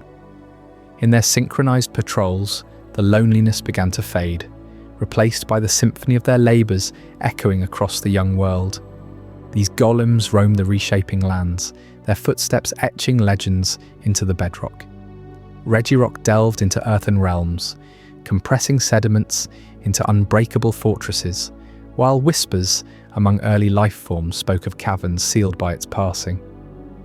Regisi haunted the polar expanses, its chill halting floods that threatened fragile ecosystems, leaving behind fields of glittering hoarfrost that sparkled under auroral skies. Registeel prowled seismic faults, quenching lava flows with controlled fury, its metallic roar drowning out the planet's groans. Together, they wove stability into the chaos Regigigas had tamed, their master program ensuring flawless execution. No hesitation, no deviation, just eternal vigilance. As eons ground onward, the Titan's power intertwined with the world's myths. In Hoenn's rugged wilds, Regirock slumbered in stone labyrinths, its clay body blending seamlessly with petrified forests. Sinnoh's frozen wastes cradled Regise, encased in glacial vaults where its icy breath still mists the air. Deeper ruins hid Registeel amid magnetic anomalies that twist compasses and draw the bold or foolish to their peril. Each awakening stirred tremors felt worldwide, a reminder of their programmed purpose, to safeguard what their creator built. But even perfect companions could not fully sate the architect's solitude. Whispers of greater threats began to stir, whose shadows of fear that would test the bonds of clay, ice and steel. What terror gripped the ancients so fiercely that they dared seal these titans away? That dread and the cataclysm it unleashed awaits in the fear of the ancients. With Regirock, Regise and Registeel now striding the earth beside their creator, the world trembled under feet that could reshape mountains. These titans, born of clay, ice and molten fury, moved with a purpose that early humans could scarcely comprehend. Regirock lumbered across Hoenn's vast plains, its rocky form grinding stone to dust with every step, triggering landslides that buried entire villages in seconds. You can almost feel the ground shuddering, the air thick with the roar of collapsing earth, as families fled from boulders the size of homes tumbling down slopes that hadn't stirred in ages. Regis glided through the frozen tundras, its crystalline body exhaling blizzards that swallowed forests overnight. Settlements on the edge of ice caps vanished beneath eternal winter, rivers freezing solid mid-flow, trapping fishermen in glassy tombs. The chill seeped into bones, a relentless frost that turned breath to shards and skin to blue-veined marble, leaving survivors whispering of a walking glacier that hungered for warmth. And Registeel, forged from the planet's searing heart, scorched paths through volcanic chains, its metallic hide glowing white-hot. Lava rivers diverted at its command, flooded lowlands, melting stone dwellings into slag pools where nothing could grow. The sky choked with ash clouds that blotted the sun for weeks, and the heat waves warped the air, cooking the unwary alive in their own sweat. Regigigas, the colossal architect, watched its creations unleash chaos that dwarfed even its own continental labours. What began as awe curdled into dread. These were no benevolent guardians like the birds or beasts. They were forces of unbridled geology, indifferent to the fragile lives sprouting in their wake. Early tribes in Hoenn and Sinnoh gathered around flickering campfires, sharing tales of fields split asunder, seas flash frozen, and valleys turned to molten glass. Leaders spoke of omens, the ground weeping blood-red clay, skies weeping ice shards, and thunder that smelled of iron and fire. Humanity's fear deepened as the titans clashed among themselves. Regirock and Registeel battled in Hoenn's heartlands, their blows cracking the earth's crust and birthing chasms that swallowed herds whole. Regisa intervened, encasing them in ice only for the heat to shatter it, sending razor-sharp fragments raining down like divine judgment. Villages caught in these tempests were erased, their stories reduced to echoes in the wind. Archaeological digs today unearthed charred bones mingled with frost-preserved remains, a grim testament to the overlapping cataclysms. Priests and shamans convened in hidden groves, poring over star charts and bone carvings. They realized the Titan's power stemmed from Regigigas's ancient heartbeat, pulsing through runes etched into their forms. To unleash one was to risk awakening the Master, whose slow awakening could drag islands back into the sea. Panic spread like the blizzards themselves. United by terror, these ancient peoples forged a desperate alliance across regions, blending Sinnoh's shamanic rites with Hoenn's rune lore. The sealing began at dawn, under blood moons that painted the ruins crimson. For Regirock, they chose the scorched slab in Hoenn's deserts, a cavern scarred by ancient magma flows. Chanting hordes hauled massive stone slabs, inlaid with clay seals mimicking the golem's own body. They lured it there with earthquakes mimicking its kin, then triggered mechanisms that buried it under tons of rubble, its fists pounding futilely as the earth reclaimed its child. Regisa demanded the island cave, adrift in Hoenn's southern seas, a hollowed isle of perpetual mist. Divers braved frigid currents to carve ice anchors from glacial bergs, towing the Titan to its prison. Braille patterns, dots punched into frozen walls, were inscribed as the final lock clicked, freezing the mechanism solid. Waves crashed eternally outside, and a watery lullaby over its silenced rage. Registeel proved fiercest, drawn to the ancient tomb beneath Hoenn's arid wastes. Its heat melted the first wave of sealers, but survivors used mirrors of polished obsidian to reflect sunlight into blinding beams, disorienting the molten behemoth. They quenched its fury with magma-diverting channels, then slammed shut a vault of supercooled steel, forged in the brief window before it reheated. The desert sands still whisper with residual warmth shifting uneasily above its tomb. Regigigas, sensing the betrayal, retreated northward to Sinnoh's Snowpoint Temple, a colossal spire piercing the aurora-lit skies. Humans dared not seal it directly. Instead, they wove a web of psychic bindings from relicanth scales and corsular coral, lulling it into slumber with chants echoing the world's formation song. Legends say its eyes flicker open in storms, slow pulses shaking the temple's foundations. These ruins dotted the landscapes like forgotten scars, desert ruins for Regirock, island cave for Regise, ancient tomb for Registeel, and Snowpoint's icy bastion for the Creator. But the ancients left more than stone cages. Etched in braille, a script born of raised dots on clay tablets, were dire warnings for any who might decipher them.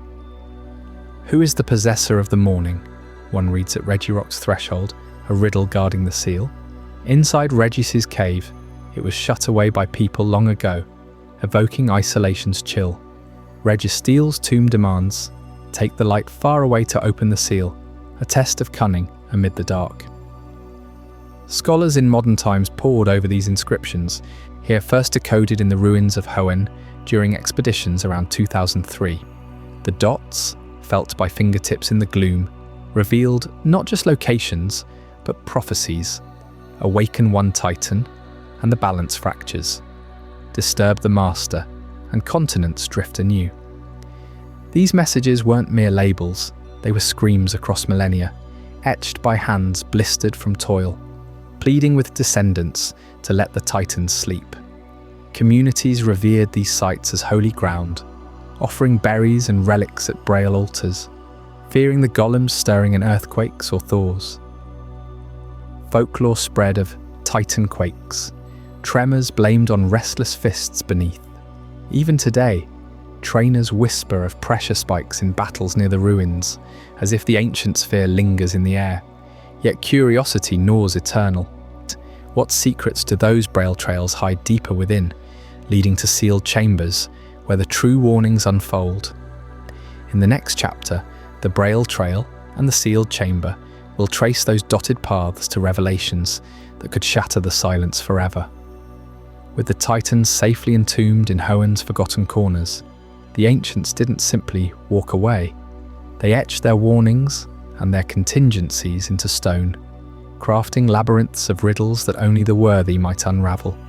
Deep within the region's sun-baked wastes and shadowed seas, these seals demanded more than brute strength. They called for patience, observation, and a harmony with the land's hidden rhythms. Picture yourself trudging across the scorched slab on Route 111, where the desert wind whips grains of sand like tiny blades against your skin. The air shimmers with heat, mirages dancing at the edges of your vision. There, half buried in a dune, stands the desert ruins, its weathered walls inscribed with strange raised letters. Braille, the language of the blind, chosen perhaps so that only those who truly feel the earth's pulse can read it. You trace the dots with your fingers. First comes Waylord, last comes Relicanth. No, that's not quite right here. For Regirock's chamber, the message is simpler, more direct, a sequence that guides your every step. You stop before 6 glowing dots embedded in the floor, arranged in 2 rows of 3. The braille above whispers the path. Right, right, down, down, then left, left, up, up. Your hands press the stones in order, feeling them sink beneath your palms with a resonant click. The chamber trembles. Dust sifts from the ceiling as massive doors grind open, revealing the clay-born titan, Regirock, its rocky form etched with the scars of eons. Eyes igniting with primal fury. This wasn't mere lockpicking, it was a test of memory, a dance with the desert's memory itself, ensuring that only one who honours the sequence of creation, Earth first among the elements, could disturb its sleep. But Hoen's puzzles deepen as you venture further. Surf out to the shoals, off Route 105, where waves crash against jagged rocks and the salt spray clings to your clothes. Dive beneath the surface, your world inverting to muffled blues and swaying kelp. Bubbles trail from your lips as you navigate the island cave, a twisting underwater tunnel where light filters in faint shafts, illuminating walls alive with more braille. With new time, here it stops, left, left, down, down, then right, right, up, up. Again the pattern emerges, but twisted for the ice that binds Regis. Emerging into an air pocket, you face another set of dots, pressing them as instructed. The cold seeps in before you even see it, a crystalline mist that frosts your breath, numbing your fingertips. Regis stirs, its body a glacier-given form, veins of pure frost pulsing beneath translucent armour. The ancients knew the sea's chill mirrored the ice age, from which this golem sprang, demanding you mimic the flow of currents, leftward drifts, downward plunges before granting passage. Fail, and the doors remain frozen shut, a reminder that some powers thaw only for those who respect the glacial patience of time. The final Hoen seal lies shrouded in the humid haze of Route 120, within the ancient tomb. Vines choke the entrance and a perpetual sandstorm howls outside, forcing you to squint through grit-filled eyes. Inside, the air grows thick, almost suffocating, as braille gleams on basalt walls. Up, up, down, down, left, right, left, right. No dots this time, just a single ominous slab. But here's the twist. To even approach, your party must renounce the tools of the surface world. No Pokémon that knows surf, strength, or any dive-capable move. Purity of intent, untainted by modern conveniences. Press the slab, and the tomb quakes. Magma veins crackle to life, heat warping the air as Registeel rises, its metallic hide forged from the planet's molten heart, impervious and unyielding. These puzzles weren't random. They wove the Titan's essences into their very unsealing, clay yielding to patterned steps, ice to fluid navigation, steel to unadorned resolve. The ancients built them to echo Regigigas's craft, ensuring that awakening demanded an understanding of the world he'd shaped. Yet these trails converge on a greater mystery, one submerged far below the waves of Route 134. Surf to the shadowed reef, where the sea turns unnaturally still, and braille floats on the surface like a beacon. Dig here. Plunge down, the pressure building in your ears, until you breach the sealed chamber, a vast, echoing vault lined with coral-encrusted stone. More braille adorns the walls, but this demands living keys from Hoen's ancient ecosystem. Relicanth, the living fossil, a fish unchanged since the primordial oceans, swims at the head of your party. Behind it, Wailord, colossal descendant of whale-like behemoths that once dominated prehistoric seas, brings up the rear. Both face the same direction, their forms silhouetted against bioluminescent fungi. A mechanism groans to life, ancient gears turning after millennia of silence, unveiling murals that tell of cataclysmic strife. Kyogre and Groudon, sea and land incarnate, clashed in fury, their battle threatening to drown or scorch the world. Rayquaza descended, imposing balance, and the super ancients slumbered. This chamber doesn't just unlock legendaries, it unveils the fragile pact between humans and giants. The ancients witnessed these wars firsthand, their braille a chronicle of terror and awe. They sealed the continental titans not out of blind fear, but learned caution from watching primal forces rend the earth. Relicanth and Wailord weren't arbitrary choices. They embodied the ecosystem's endurance, survivors bridging eons, proving that harmony with nature's relics could reopen forbidden doors. Humans didn't conquer the giants, they became stewards, leaving puzzles as both safeguard and invitation, a whispered promise that worthy successors might one day command or contain them anew. These hone enigmas linger in the mind, their watery echoes fading into colder heights. What secrets guard the eternal ice of Mount Coronet, where another titan dreams beneath Sinnoh's peaks? While the ancient puzzles of Hoenn guarded the titans in tropical depths and forgotten tombs, far to the north in Sinnoh's frozen expanse, another chamber of eternal vigil awaited discovery, carved into the unyielding chill of Snow Point Temple. This sacred site is shrouded in perpetual blizzards at the edge of the world, held not just echoes of creation, but a fragment of ice so profound it whispered secrets of the planet's primordial frost.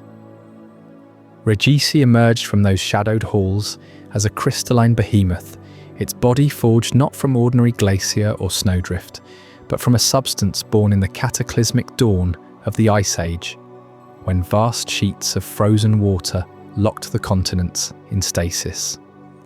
This ice pulsed with an otherworldly resilience, a lattice of molecular bonds tighter than diamond, impervious to the savage heat that birthed volcanoes or the molten fury of the Earth's core. Imagine streams of magma, glowing rivers of liquid rock hotter than the sun's surface, coursing over its form. They would hiss and solidify into obsidian shells, but Regis endures unyielding, its surface gleaming with a blue-white radiance that laughs at thermal annihilation. Trainers who dared approach in later eras spoke of it in hushed tones, their Pokédex scanners glitching against readings that defied physics, temperatures plunging to absolute zero at its touch, yet radiating a subtle hum of ancient power, as if the ice itself remembered the roar of colliding landmasses. Scholars piecing together temple murals, faded glyphs etched by Sinnoh's earliest scribes, believed this eternal frost was harvested by Regigigas from the highest peaks of Mount Coronet, that colossal spine piercing Sinnoh's heart, where storm winds howl eternally and avalanches sculpt the stone into jagged spires. Mount Coronet, you see, stands as Sinnoh's axis mundi, a mountain so vast it cradles lakes of glacial melt and caves where auroras dance on cavern walls, its summit vanishing into clouds that never part.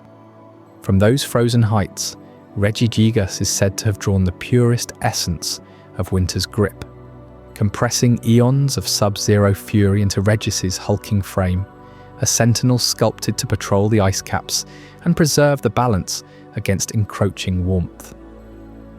Yet Snow Point Temple cradles more than this icy guardian.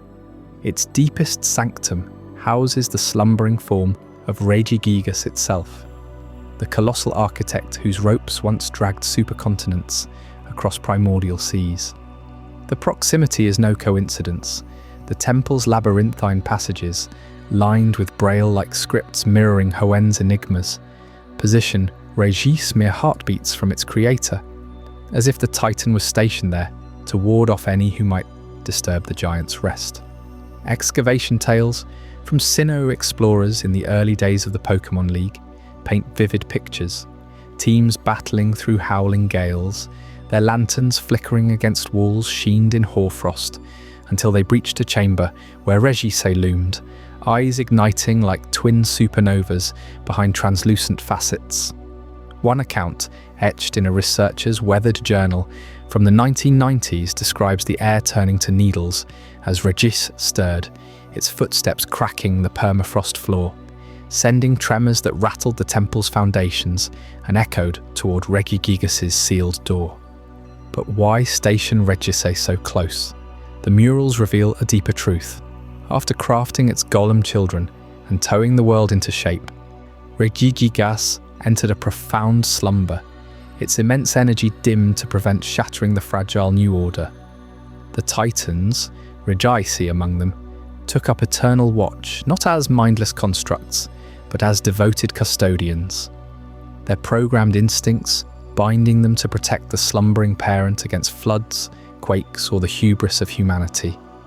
Regis's role was pivotal in Sinnoh's frozen north, where it prowled the temple's outer drifts, freezing intruders in blocks of unbreakable rime, or summoning blizzards from Mount Coronet's heights to bury paths leading to the inner sanctum. Picture it, a band of ancient nomads, driven by tales of unlimited power, scaling Coronet's treacherous slopes, only to find their advance halted by walls of ice that no fire type could thaw, like no eruption could breach, Regis manifesting like a glacial avalanche given form, its crystalline limbs sweeping across the snowfields with a sound like shattering worlds. During Regigigas's long dormancy, spanning millennia from the continental drift to the rise of human civilizations, Regis ensured no disturbance rippled through the temple's stone, its unmelting body a living testament to loyalty forged in creation's fire.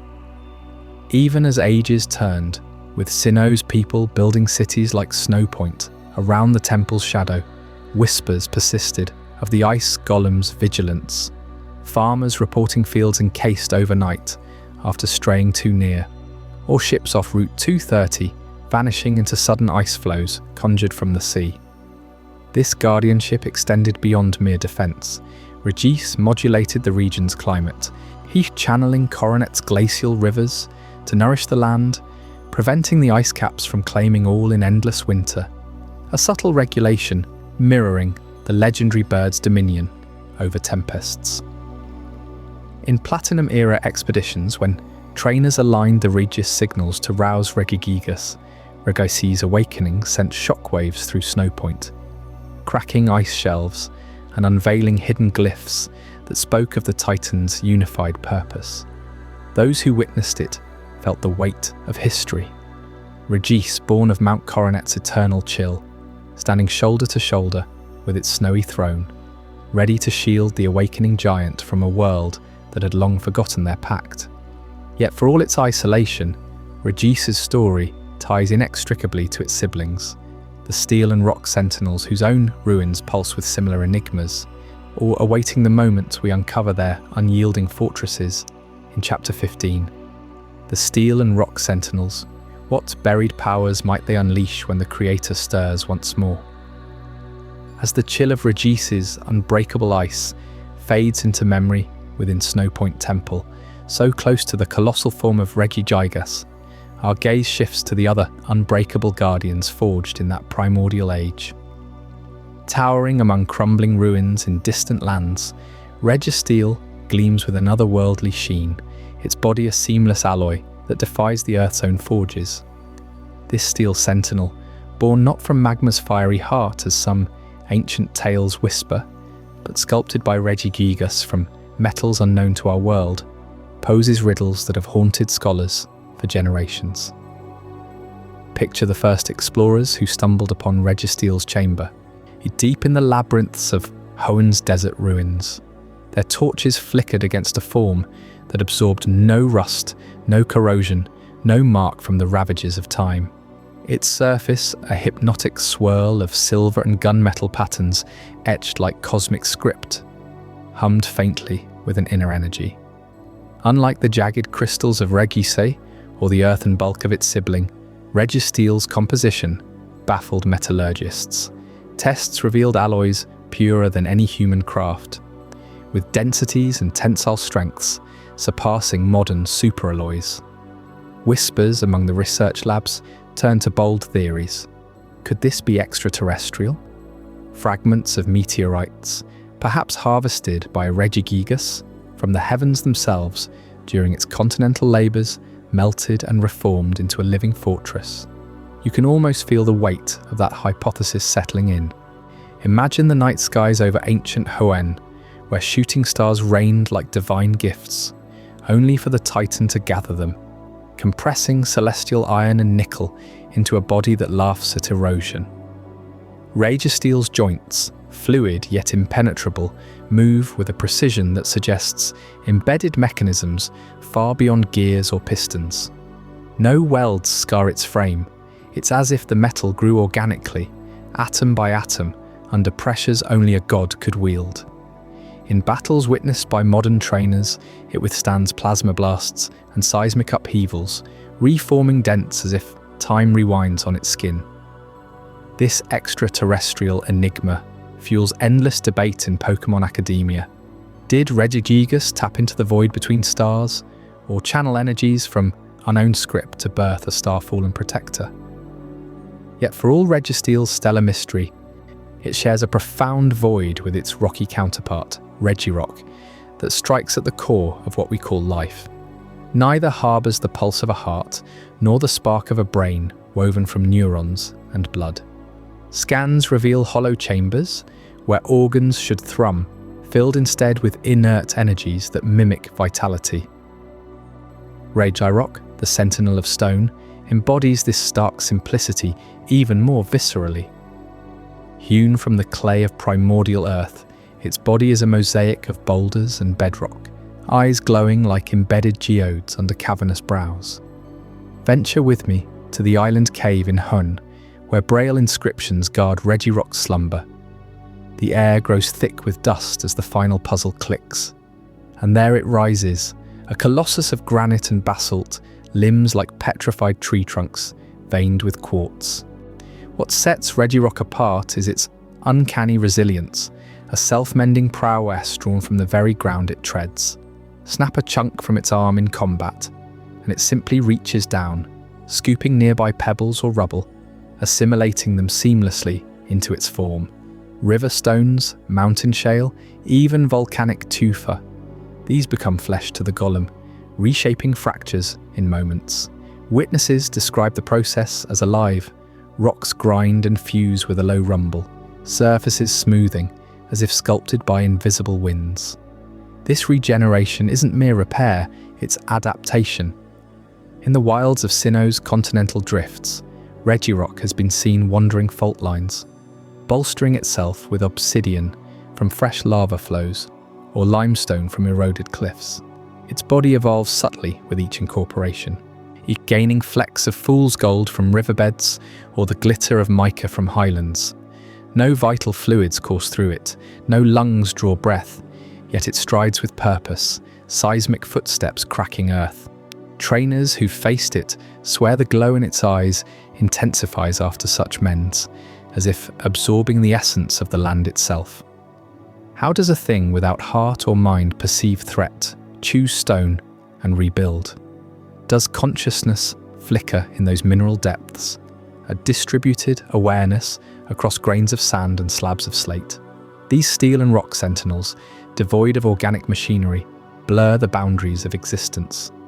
Are they automatons programmed by Regigigas' will to patrol the world it shaped? Or something more profound, life redefined as endurance as the Earth's own echo? Ancient murals in Hun temples depict them flanking their icy kin, forming an unbreakable triad against chaos, sealed not just for power, but perhaps for the fear of what their inorganic immortality implies. Beings that outlast flesh, immune to age, hunger, or decay. Registeel's alien gleam and Regirock's ever-shifting, stone-coat whisper of a creation unbound by biology. Guardians whose life pulses in atomic bonds and geological memory. Their awakenings ripple through history, from braille-unlocked tombs to modern outbreaks, where they clash with human ambition. In one infamous incident, a rogue excavator unearthed Regirock prematurely. It rampaged briefly, only to calm by drawing from a nearby quarry, its form swelling with fresh granite before vanishing into the mountains. Registeel sightings are rarer and shrouded in myth, a flash of steel in meteor craters, defending cosmic relics from thieves.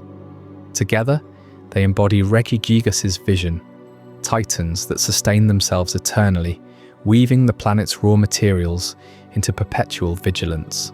But as these sentinels stir more frequently in our era, patterns emerge in their movements, drawing lines toward a greater purpose. What unseen forces might pull Regirock's stones and Registeel's metals into alignment with their siblings and creator? The answers lie in the shadows of convergence, a theory that binds these golems in ways we've only begun to fathom. That's the revelation awaiting us in Chapter 16, the convergence theory. I hope you're as amazed by this as I am. If you want to stay updated on more content like this, make sure to subscribe and join our community of curious minds. Trust me, what's coming next will challenge everything you thought you knew, with Regirock endlessly mending its granite form from the Earth's own debris and Registeel gleaming with that otherworldly alloy no forge could replicate. You begin to sense the true scale of Regigigas's vision. These weren't just guardians thrown together in isolation. They were pieces of a grander design, one that pulsed through the planet's very bones. And as we turn our gaze from the sealed sentinels to the Master Titan himself, a compelling fan theory emerges, whispering of alliances forged in the dawn of creation. Regigigas, that colossal force of pure muscle and ancient will, didn't merely drag continents into alignment or sculpt its trio from clay, frost, and molten depths. According to this convergence theory, pieced together by dedicated lore hunters across forums and deep dive videos, it joined hands, or rather, massive fists, with another oceanic sovereign. Lugia, the guardian of the seas. Picture the world still soft and shifting, primordial waters churning against raw land masses as these two titans converged in a partnership that stabilized the chaos. Regigigas hauling the great plates of Earth, Lugia channeling the waves to temper them, their combined might preventing the planet from tearing itself apart. This idea gains traction when you map the islands themselves, those fiery, frozen, and storm-lashed outposts from the legends of Kanto and Johto. In the tales etched into Pokémon Mansion's burned journals, the legendary birds Articuno, Zapdos, and Moltres claim dominion over Fire Island, Ice Island, and Lightning Island, realms they shaped and patrol with elemental fury. But who positioned those islands in the first place? Fan theorists point to Regigigas's towing lore, suggesting its immense strength not only aligned the supercontinents, but also plucked these vital specks from the ocean floor, depositing them precisely where the birds could anchor the world's weather cycles. Clay-hardened rock for Moltres' volcanic cradle, glacial caps for Articuno's icy throne, jagged peaks lashed by eternal tempests for Zapdos' domain, all relocated by the continent puller to form a triad of elemental anchors. Delve deeper, and the synergy sharpens. The Titans handle the physical skeleton, Regirock compressing soil into unbreakable foundations, Regis preserving polar expanses that chill the global currents, Registeel forging metallic veins deep underground to bind it all. Meanwhile, the birds enforce the elemental veil overhead, Articuno weaving blizzards to balance heat, Zapdos unleashing thunder to redistribute electrical energies from the core, Moltres igniting renewal through flames that fertilize the seas. Together, under Regigigas and Lugia's ancient oversight, they form a tandem guardianship.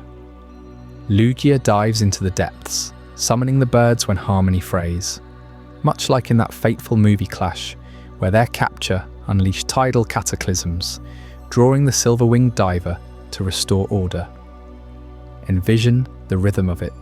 Regigigas slumbers in Snowpoint Temple, its slow heartbeat syncing with the Titan's vigilant pulses through stone and steel and ice. Far across the waves, Lugia patrols the whirlpools, its psychic cries harmonizing with the birds' pressure auras, those invisible weights that press against any disruptor. Disrupt one trio and the other stirs.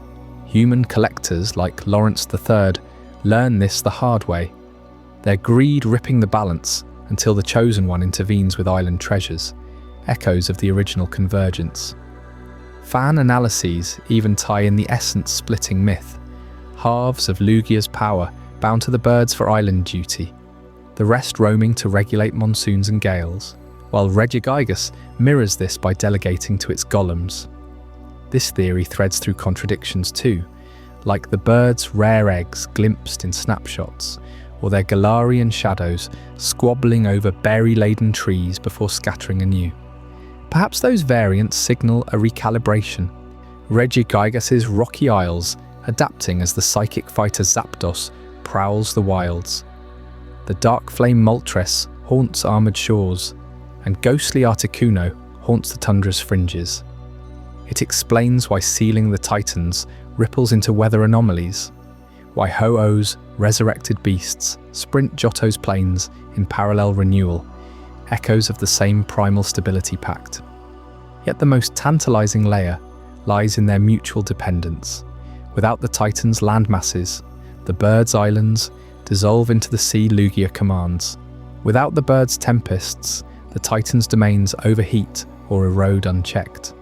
Regigigas and Lugia, in this fan-forged epic, weren't rivals but architects of endurance, their convergence ensuring Pokemon's world endures cataclysms, migrations, even human meddling.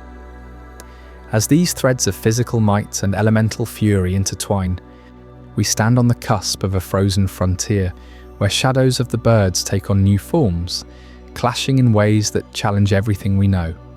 Tune in next for Chapter 17, The Crown Tundra Expedition, where Galarian secrets buried in ice might just unearth the next piece of this colossal puzzle. If Regigigas truly towed those distant islands into place for the legendary birds to claim as their thrones, then what drew them across oceans to the frozen wilds of Galar? Expeditions into the Crown Tundra began in earnest around 2020, when researchers from the Galar Pokémon League pushed beyond the stadium lights and urban sprawl. This vast, unforgiving expanse in the far north, blanketed in perpetual snow, scarred by glacial crevasses, and echoing with the howls of Abomasnow packs, had long whispered of ancient secrets. Teams equipped with heavy furs, thermal scanners, and Dynamax bands trudged through blizzards that could bury a cryogonal in seconds, their boots crunching over ice that gleamed like shattered mirrors under aurora skies. They sought traces of Regigigas' lingering influence, half expecting to unearth Titan relics amid the permafrost. But the tundra held something far more elusive, signs of the birds themselves, not as distant guardians, but as restless migrants carving new paths. The breakthrough came at Dynatree Hill, a colossal mound rising like a forgotten crown from the tundra's heart. Picture it, a gnarled oak, its trunk twisted wider than a stadium field, roots delving into earth pulsing with residual Dynamax energy from Galar's ancient battles. Legends among locals spoke of it as a nexus where Max soup berries ripened unnaturally fast, drawing Pokémon from across the region in frenzied swarms. Survey drones first captured the anomaly, thermal blooms spiking at dusk, shadows wheeling in unnatural patterns. Ground teams arrived under cover of night, hearts pounding as they crested the hill slope. There, amid the berry clusters glowing faintly red, 3 silhouettes clashed in aerial fury, talons raking, wings battering the air into thunderous gusts. No one was prepared for what the spotlights revealed.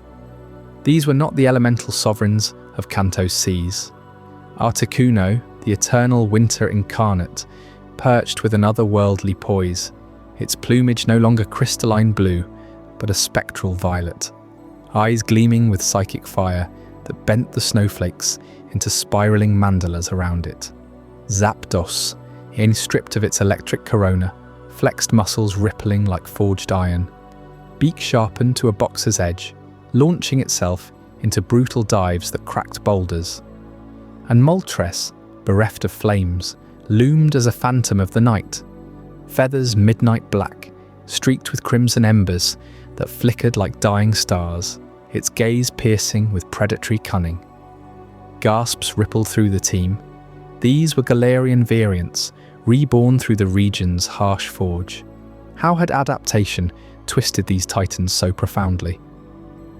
Regional divergence, that quiet architect of Pokémon evolution, had reshaped them over generations of migration. Articuno, isolated in the Crown Tundra's endless white voids, turned inward, its icy essence yielding to psychic attunement, communing with the frozen ethers rather than commanding them. No longer did it freeze gales. Now it projected barriers of telekinetic force, shielding itself in meditative trances that warped reality. Zapdos, thriving in the wild area's open brawls, shed lightning for raw physicality. Its storms internalized as explosive punches and kicks, body honed by endless skirmishes with territorial herds, flying type persisting as it soared over dusty plains. Moltres evolved in the shadowed coasts of the Isle of Armor, where nocturnal hunts demanded stealth over blaze. Darkness infused its core, transforming fiery rebirth into vengeful shadows that cloaked it in illusory wings, striking from eclipse-like obscurity. Each change stemmed from Galar's unique crucible, Dynamax energies seeping into their bloodlines, berries fueling territorial wars at the Dynatree, and climates forcing survival's edge. They weren't weaker, merely realigned. Pressure ability intact, roaming post-battle to patrol their fractured domains. Articuno haunting tundra passes, Zapdos blitzing routes, Moltres gliding over isles. Witness accounts from that first night paint a scene of primal chaos. The trio tore into each other over the ripest Max Honey clusters. Psychic blasts from Articuno clashing with Zapdos's Mach Punch barrages. Moltres weaving dark pulse waves that swallowed light. Berries exploded in juices, staining the snow crimson. The air thick with feathers and ozone. Only the tree's radiant pulse seemed to sate them eventually, scattering the variants to the winds. But not before researchers etched their forms into holopads, igniting global frenzy. These weren't invaders, they were locals, kin to the birds yet utterly alien, proof of legends unbound by borders. Yet as teams tracked their flights, Articuno vanishing into blizzards that whispered forgotten runes, Zapdos shattering silence with ground-shaking roars, Moltres eclipsing moons with its silhouette, unease settled. Their battles at the Dynatree weren't mere squabbles. They carried an edge of malice, a cruelty that hinted at deeper hungers. What savagery lurks in these Galarian shadows? That question pulls us into the heart of the cruelty of the Galarian birds. As explorers first crested the snowy ridges of the Crown Tundra and spotted those shadowy figures at Dynatree Hill, the truth about the Galarian birds hit like a blizzard's first gust. These weren't the serene elemental guardians of Kanto's legends. No, the variants that prowled Galar carried a sharper edge, a raw cruelty etched into their every movement. Born from endless skirmishes over the tree's precious berries, take Galarian Zapdos, the one that bolts across the wild area like a thunderbolt given legs. Forget soaring through storm clouds, unleashing electric fury from above. This Zapdos hunts on the ground, a predator stripped to flight's grace, its massive yellow frame pounding the earth at speeds that blur the line between bird and beast. Trainers whisper of it, chasing down herds of wooloo through the tall grasses, closing gaps in seconds that no human eye can track.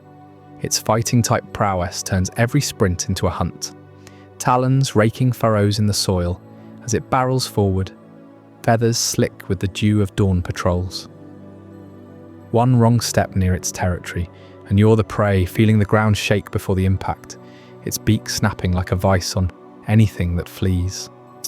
That speed isn't for evasion, it's for the kill, a relentless drive that leaves trails of exhausted Pokémon in its wake, collapsing from the sheer terror of pursuit.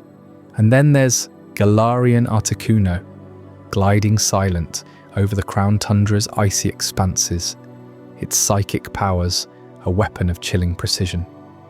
Where the original wielded frost to shape winter's beauty, this one wields telekinesis like a scalpel, dissecting threats with calculated disdain.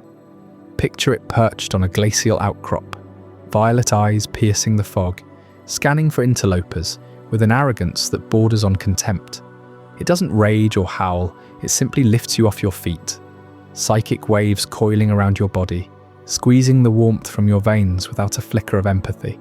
Reports from Tundra researchers describe Pokémon frozen mid-scream, their minds shattered by visions of endless voids, all because Articuno deemed them unworthy of the snow it claims.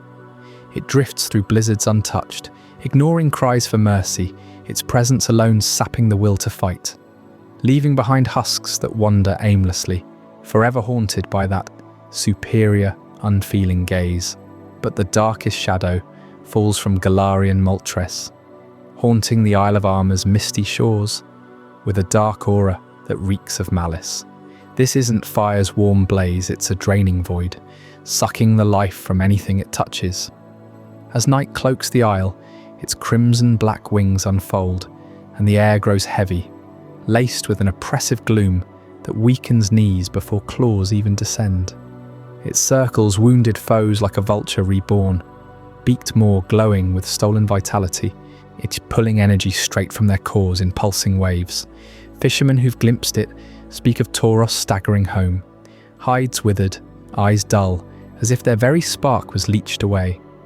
Moltres doesn't burn, it consumes, thriving on the despair it sows, its malevolent presence turning vibrant coasts into silent graves where grass withers and waves lap at empty shells. These birds, twisted by Gala's rugged wilds, converge at Dynatree Hill, not in harmony, but in savage ritual, ripping into each other over berry halls that fuel their endless roamings. Zapdos charges through underbrush. Articuno hovers with psychic barriers, unyielding. Moltres lurking to sap the victor's strength, each clash echoing their inherent cruelty across the region. No grand balance here, just primal hunger, a far cry from the skies they once ruled. Yet for all their solitary prowls, that tree calls them back, time and again, where old grudges ignite into something unstoppable. What unfolds in that frenzy of feathers and fury forms the heart of their legend in Galar. Stick around for Chapter 19, the battle for the Dynatree, where you'll uncover the chaos that shakes the tundra to its roots. But these ruthless hunters, Galarian Zapdos with its blistering speed across the dusty plains, and Articuno with its piercing psychic gaze that freezes foes in terror, don't prowl alone. A third shadow joins the fray, darker and more insidious, Galarian Moltres, its feathers a swirling abyss of midnight flames, stalking the misty shores of the Isle of Armor. This one doesn't charge or stare down its prey.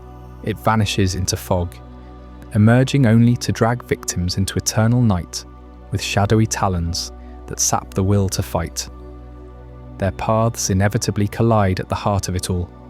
Dynatree Hill, a colossal sentinel rising from the Gala wilds, like a fossilized giant, its bark etched with veins of glowing crimson energy. This isn't just any tree, it's the Dynatree, pulsating with the raw lifeblood of Dynamax, that strange power coursing through Galar's soil, amplifying Pokémon to godlike scales in battle. Legends whisper that its roots delve into the planet's core, drawing up ancient berries swollen with prehistoric potency, fruits said to hold the essence of the world's first growth, untouched by time or tame cultivation.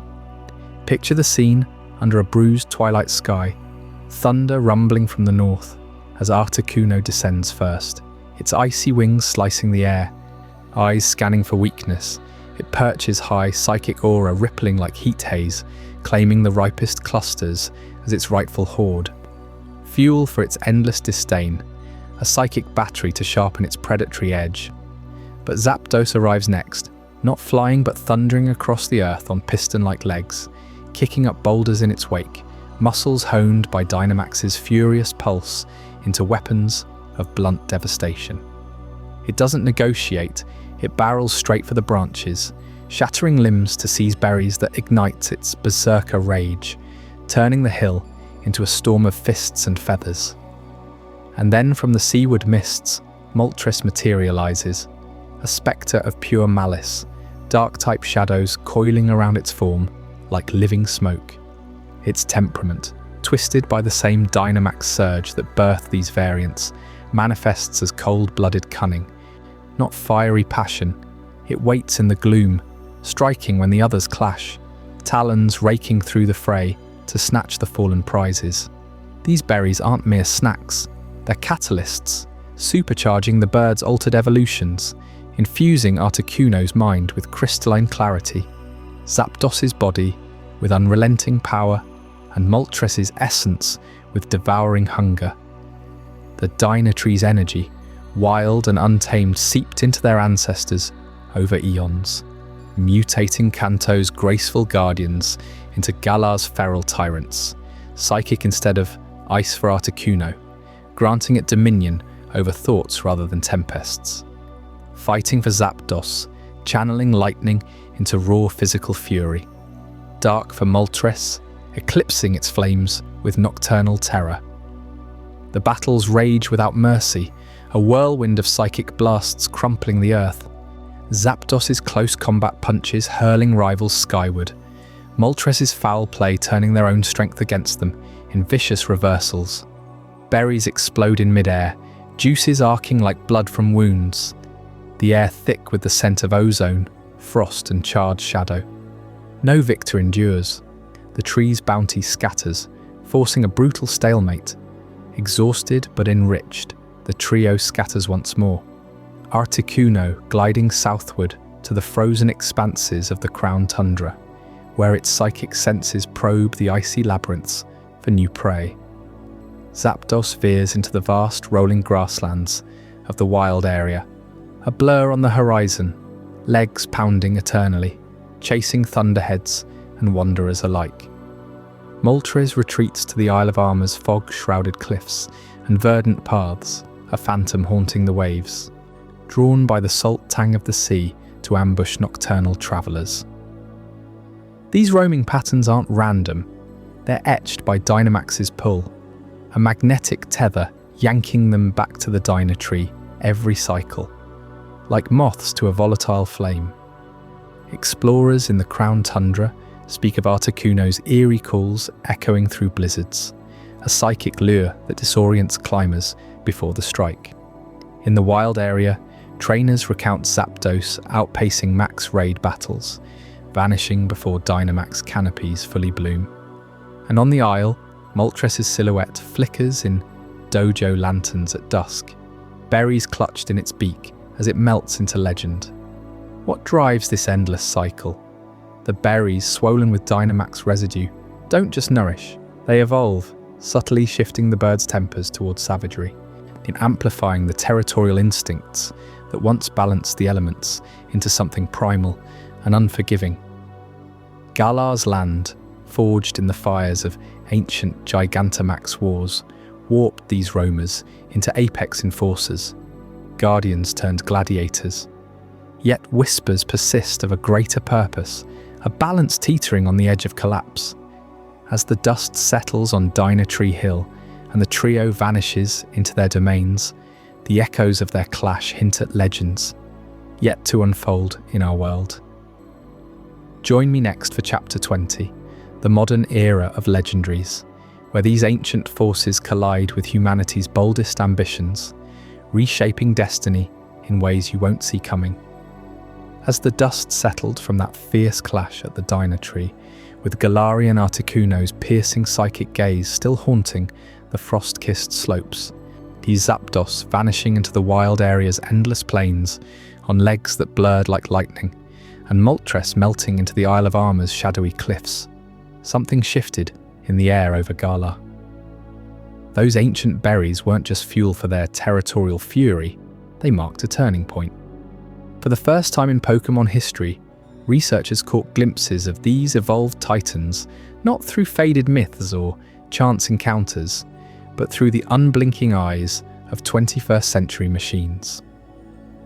High above the Crown Tundra's jagged peaks, drones hummed like persistent insects, their thermal cameras slicing through blizzards to lock onto Articuno's ethereal blue trail. The Pokémon research team, that dedicated cadre of scientists who've chronicled these legends since the Kanto days, had evolved right alongside the tech boom.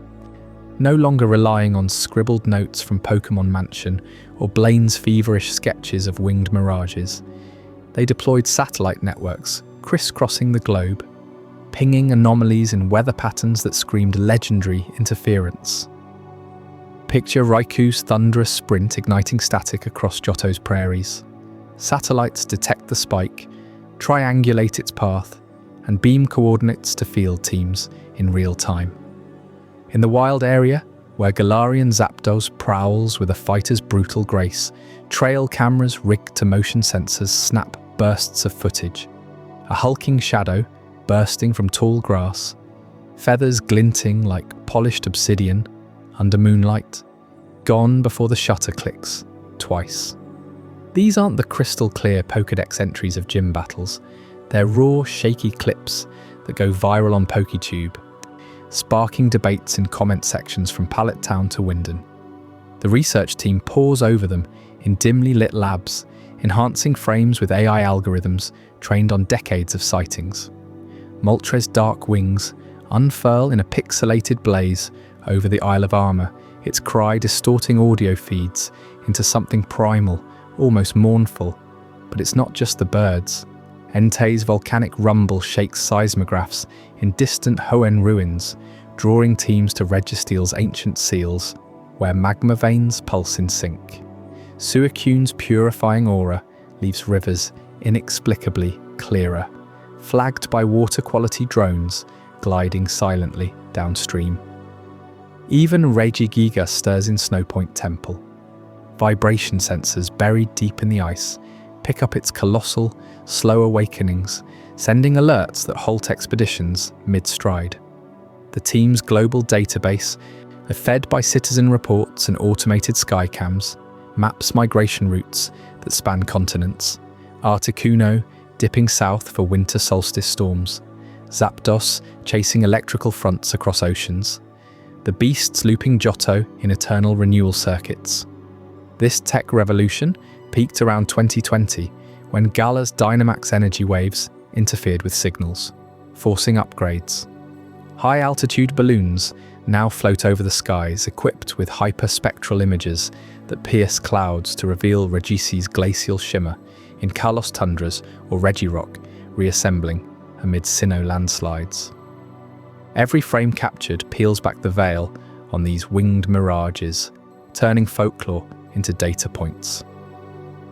Researchers cross-reference with old Pokémon Mansion logs, noting how Zapdos' original electric fury mirrors its Galarian brawling speed, or how Suicune's water trails align with Moltres' ancient ocean mastery from the power of one film. Yet as these high-res images flood servers, Articuno's icy plumage fracturing camera lenses with frost, Entei's mane igniting infrared sensors, the questions grow thornier. Should we chase them down? The ethical storm brews in conference halls and online forums alike. On one side, collectors echo Lawrence III's folly, arguing capture preserves them. Pokeballs as arcs against poachers or climate shifts, disrupting their domains. Imagine Regigigas rampaging unchecked if temples crumble. A Master Ball could safeguard the continent mover. Trainers point to Ash's triumphs, calming titans through bonds, not conquest.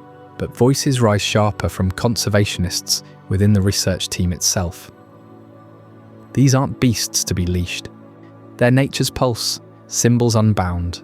Articuno's blizzards cull overpopulated herds. Zapdos storms fertilize seas. Suicune revives poisoned lands. Interfere and balance shatters, as Lugia warned in 1999. Galarian variants prove it.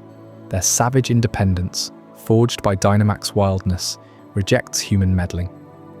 Ethical guidelines now bind the team. No pursuits without dire threats, footage shared only to foster awe, not hunts. Debates rage over non-invasive tracking, where GPS tags fail against pressure abilities warping signals, leaving us spectators to their sovereignty. Field logs whisper of close calls, a drone shredded by Raiku's spark, a submersible camera glimpsing Suicune's crystal mane before depths claimed it. Each loss tempers the push, reminding us these titans predate our silicon wonders. In 2024, as AI predicts their next roams with 90% accuracy, the line blurs, observation or intrusion. The research team grapples nightly, weighing footage of Registeel's molten form against the wild freedom that birthed it. And as these modern hunts unearth more shadows than certainties, we stumble into the fractures of legend itself. Up next, Chapter 21. Contradictions and Unsolved Mysteries, where eggs appear in snapshots defying non-breeding law, ancient engravings clash with resurrection tales, and fan theories tangle with official records in ways that will leave you questioning everything you've heard. Even with the sharpest lenses of modern cameras piercing through the mist, those elusive winged mirages captured on film by the Pokémon research team leave us staring at shadows of doubt. Crystal clear videos show Articuno gliding over Kanto's icy peaks one dawn, only for the very same frame to flicker, with Zapdos tearing through Johto's stormy skies hours later. Impossible, unless these titans defy the boundaries of time and space we thought we understood. You feel it in the chill of the footage, don't you? The way Articuno's wings slice the air like frozen blades in the games of Kanto, eternal guardians born from ancient myths whispered in Pokémon Mansion's charred journals. Yet turn to the anime, and there they are in the power of one, not just roaming but enthroned as masters of fire, ice and lightning islands, their roars summoning tempests that drown fleets and call forth Lugia from the depths. The manga twists it further. Green captures them in crystal, bends their wild fury to her will, then sets them free like fleeting dreams. How can one entity be a solitary wanderer in the code of the games? A chaotic island sovereign in films, and a trainer's reluctant prize in printed pages. The lore splinters, each medium pulling in its own direction, as if the legendaries themselves refuse to be pinned down by human stories. And the beasts? Raiku's thunder cracks across Johto's plains in Generation 2, revived from the burned tower's ashes by Ho-Oh's radiant tears, fire, lightning, water reborn to sprint eternally, Suicune trailing purity in its wake. The games etch that resurrection as singular, a Johto tragedy turned legend. But anime episodes scatter them worldwide, Entei erupting from volcanic hearts far beyond Ecruteak, while manga panels depict them clashing with heroes in battles that echo across regions. It's as if Ho-Oh's flame ignited not three beasts, but echoes that ripple through every tale, contradicting the fixed origin the cartridges swore by. Deeper still, the titans lumber into this fractured mosaic. Regigigas, that colossal hauler of continents, crafts Regirock from clay, Regisi from eternal frost, Registeel from molten depths, sealed away in Huen's ruins and Sinnoh's temples because their power could unmake the world they built. Games lock them in stone puzzles, ancient warnings carved by fearful humans. Yet anime glimpses show Regiti shattering ice in distant lands, Regirock stirring earthquakes unmoored from any temple. Manga artists dare more, having Regigigas roam free, tugging at the very fabric of reality. One lore claims they're immobile relics, another paints them as restless architects. The threads tangle, pulling apart at the seams. Now consider the heart of the enigma. Why do these legendaries haunt multiple regions at once? Satellite feeds from the research team catch Moltres igniting Unova's skies, while Galarian Moltres, that shadowy, dark-flying predator, prowls the Isle of Armor, scavenging with feral hunger. Articuno's psychic gaze chills Crown Tundra one night, yet Kanto's original soars over seafoam caves the next. Zapdos, electric scourge of power plant towers, clashes with its fighting flying kin racing across Galar's wild area. Fan whispers suggest Lugia and Regigigas sundered their essences long ago, half tethered to sacred sites for balance, half unbound to patrol the globe's wild pulses, regulating storms and seasons. But proof slips away like fog. Footage blurs. Witnesses vanish, in leaving only the question, are they one being fractured across worlds, or legions wearing familiar faces? These Galarian variants sharpen the riddle to a razor's edge. No longer the elemental birds of fiery plumage and gales, they converge at Dynatree Hill. Driven mad by Dynamax energies twisting their forms, Articuno's eyes glowing with cold psychic malice, Zapdos' talons pounding earth like war drums, Moltres cloaked in predatory night. They brawl over primordial berries, ancient fruits pulsing with the land's raw power, then scatter to roam. Yet the original trio persists, untouched in their Kanto cradle. Coexistence or multiplicity? The cameras capture both, side by side in timelines that shouldn't overlap, defying the singular myths etched in Blaine's notes. Then there are the sightings that shatter classification altogether. The shadow variants, those spectral anomalies flickering in the research team's archives. Blurry frames from Kalos forests show a Zapdos wreathed not in lightning, but in pulsing voids that swallow light, its form echoing the warped shadows of Or's Colosseum experiments, twisted by human malice into obedient weapons. Articuno's shadowkin haunts Sinnoh's snowy vales, psychic shrieks warping reality like Cypher's dark machinations. Rare reports whisper of Entei's volcanic fury dimmed to eerie silence in Unova, Suicune's streams running black. These aren't regional shifts, they're perversions, defying type charts, and lore alike, neither pure legendary nor tainted ordinary, but something born from the cracks where stories collide. Tighter Pokémon Snap dares the boldest contradiction. Eggs nestled in vibrant meadows, Articuno's frosted shell hatching under lens light, Zapdos' electric cradle sparking to life. Legendaries sworn sterile guardians, outside breeding mechanics, suddenly progenitors. The game's idyllic snaps clash with every Pokédex entry, declaring them unique, irreplaceable. Roaming algorithms in Crystal let you chase birds through Sinnoh's peaks years before those lands existed in canon. Manga panels freeze titans mid-stride across oceans, Regigigas supposedly positioned. Anime escalates, beasts sprinting timelines, birds battling gods in cross-regional wars. What force allows this simultaneity, these shadows in the light? Do the legendaries phase through dimensions, their essences echoing across media like ghosts in the machine? Or do collectors and trainers glimpse mere projections, true forms slumbering beyond our grasp? The research team's films multiply the mysteries, each frame a puzzle piece from mismatched boxes. As these contradictions swirl like an unending storm, you can't help but wonder how such fractured trios endure, binding fire, ice, lightning, thunder, volcanoes, and purity into legacies that outlast every tale told. That brings us to Chapter 22, the legacy of the trios, where we'll uncover the unbreakable threads weaving through this chaos. What secrets hold these elemental forces together across eras and worlds? Despite all those lingering contradictions, the legendaries, flickering across regions like ghosts in the machine, one undeniable truth emerges from the chaos of the lore.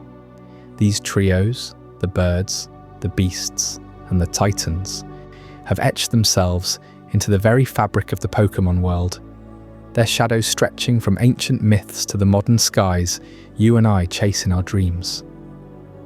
Think back to the legendary birds, those first harbingers of elemental fury introduced in the misty dawn of Kanto back in 1996. Articuno's glacial wings carve eternal winters across frozen tundras. Zapdos unleashes tempests that split the heavens with electric rage, and Moltres ignites infernos that rebirth the scorched earth in flames of renewal. They weren't just roamers on the horizon, they were the pulse of the seasons themselves. Winter's embrace from Articuno, the storm-swept fury of Zapdos marking thunderous transitions, and Moltres heralding the blaze of spring and summer. Even whispers in ancient engravings hinted at a fourth, our Arcanine claiming autumn's fiery fall, though that thread frays into fan-told tales.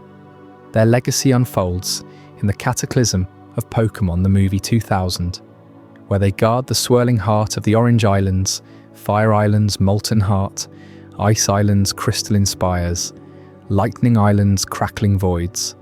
Lawrence III, that insatiable collector, snatches them from their thrones, and the world unravels.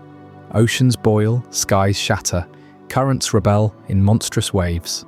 Only the chosen one, Ash Ketchum, with the island's sacred treasures, restores the harmony, summoning Lugia from the deep to remind us. These birds aren't mere beasts, they're oceanic architects, their essences split by titans like Lugia and Regigigas, half tethered to balance the seas, half wandering to tame global tempests. Or you can almost feel the salt spray on your face, hear the thunderous clashes echoing through the night. Fast forward to Gala 2020, and their Galarian kin redefine savagery. No longer distant mirages, these variants clash at Dynatree Hill over primordial berries infused with Dynamax energy. Articuno, now a psychic spectre with eyes like fractured amethysts, drifts through Crown Tundra's blizzards, its telekinetic scorn freezing the unworthy in place. Zapdos, a bipedal brawler pulsing with fighting fury, sprints across the wild area at speeds that blur the line between bird and bullet. Moltres, cloaked in dark flames, on the Isle of Armor, stalks like a shadow predator, its wings devouring light. They've evolved not just in form, but in temperament, territorial tyrants shaped by Gola's colossal energies. In proving the bird's influence migrates, adapts, endures. Now shift your gaze to the legendary beasts, born from tragedy in Johto's 1999 resurrection. Raikou, Entei, Suicune, ordinary Pokémon once, their lives snuffed in the burned tower's blaze, only to rise phoenix-like under Ho-Oh's rainbow wings. Raikou thunders across plains, sparking wildfires of electricity that mimic Zapdos' storms. Entei erupts from volcanoes, its magma mane a testament to Moltres' fire. Suicune, the North Wind's purest breath, purifies poisoned rivers, gliding like liquid crystal through tainted lands. They sprint eternally, guardians of renewal, their paws etching paths of rebirth across Johto's verdant heart. This trio's legacy whispers of cycles unbroken, destruction in the tower's flames, creation in Ho-Oh's divine spark. Humanity's folly lit the fire, but nature's will reignited the legends, a eternal dance where loss fuels life. You felt it in the games, chasing their blurring trails, or in tales where Suicune's aurora tears heal the scars of progress, reminding us that purity flows not from stillness, but from relentless motion. Deeper still lie the legendary titans. The Reigi Quartet unveiled across Hoenn in 2002 and Sinnoh in 2006. Regigigas, the colossal continent puller, its massive frame dwarfing mountains, dragged lands into place eons ago, forging the world from primal chaos. Fearful ancients sealed it in Snowpoint Temple, its slow start slumber a mercy to prevent unravelling creation.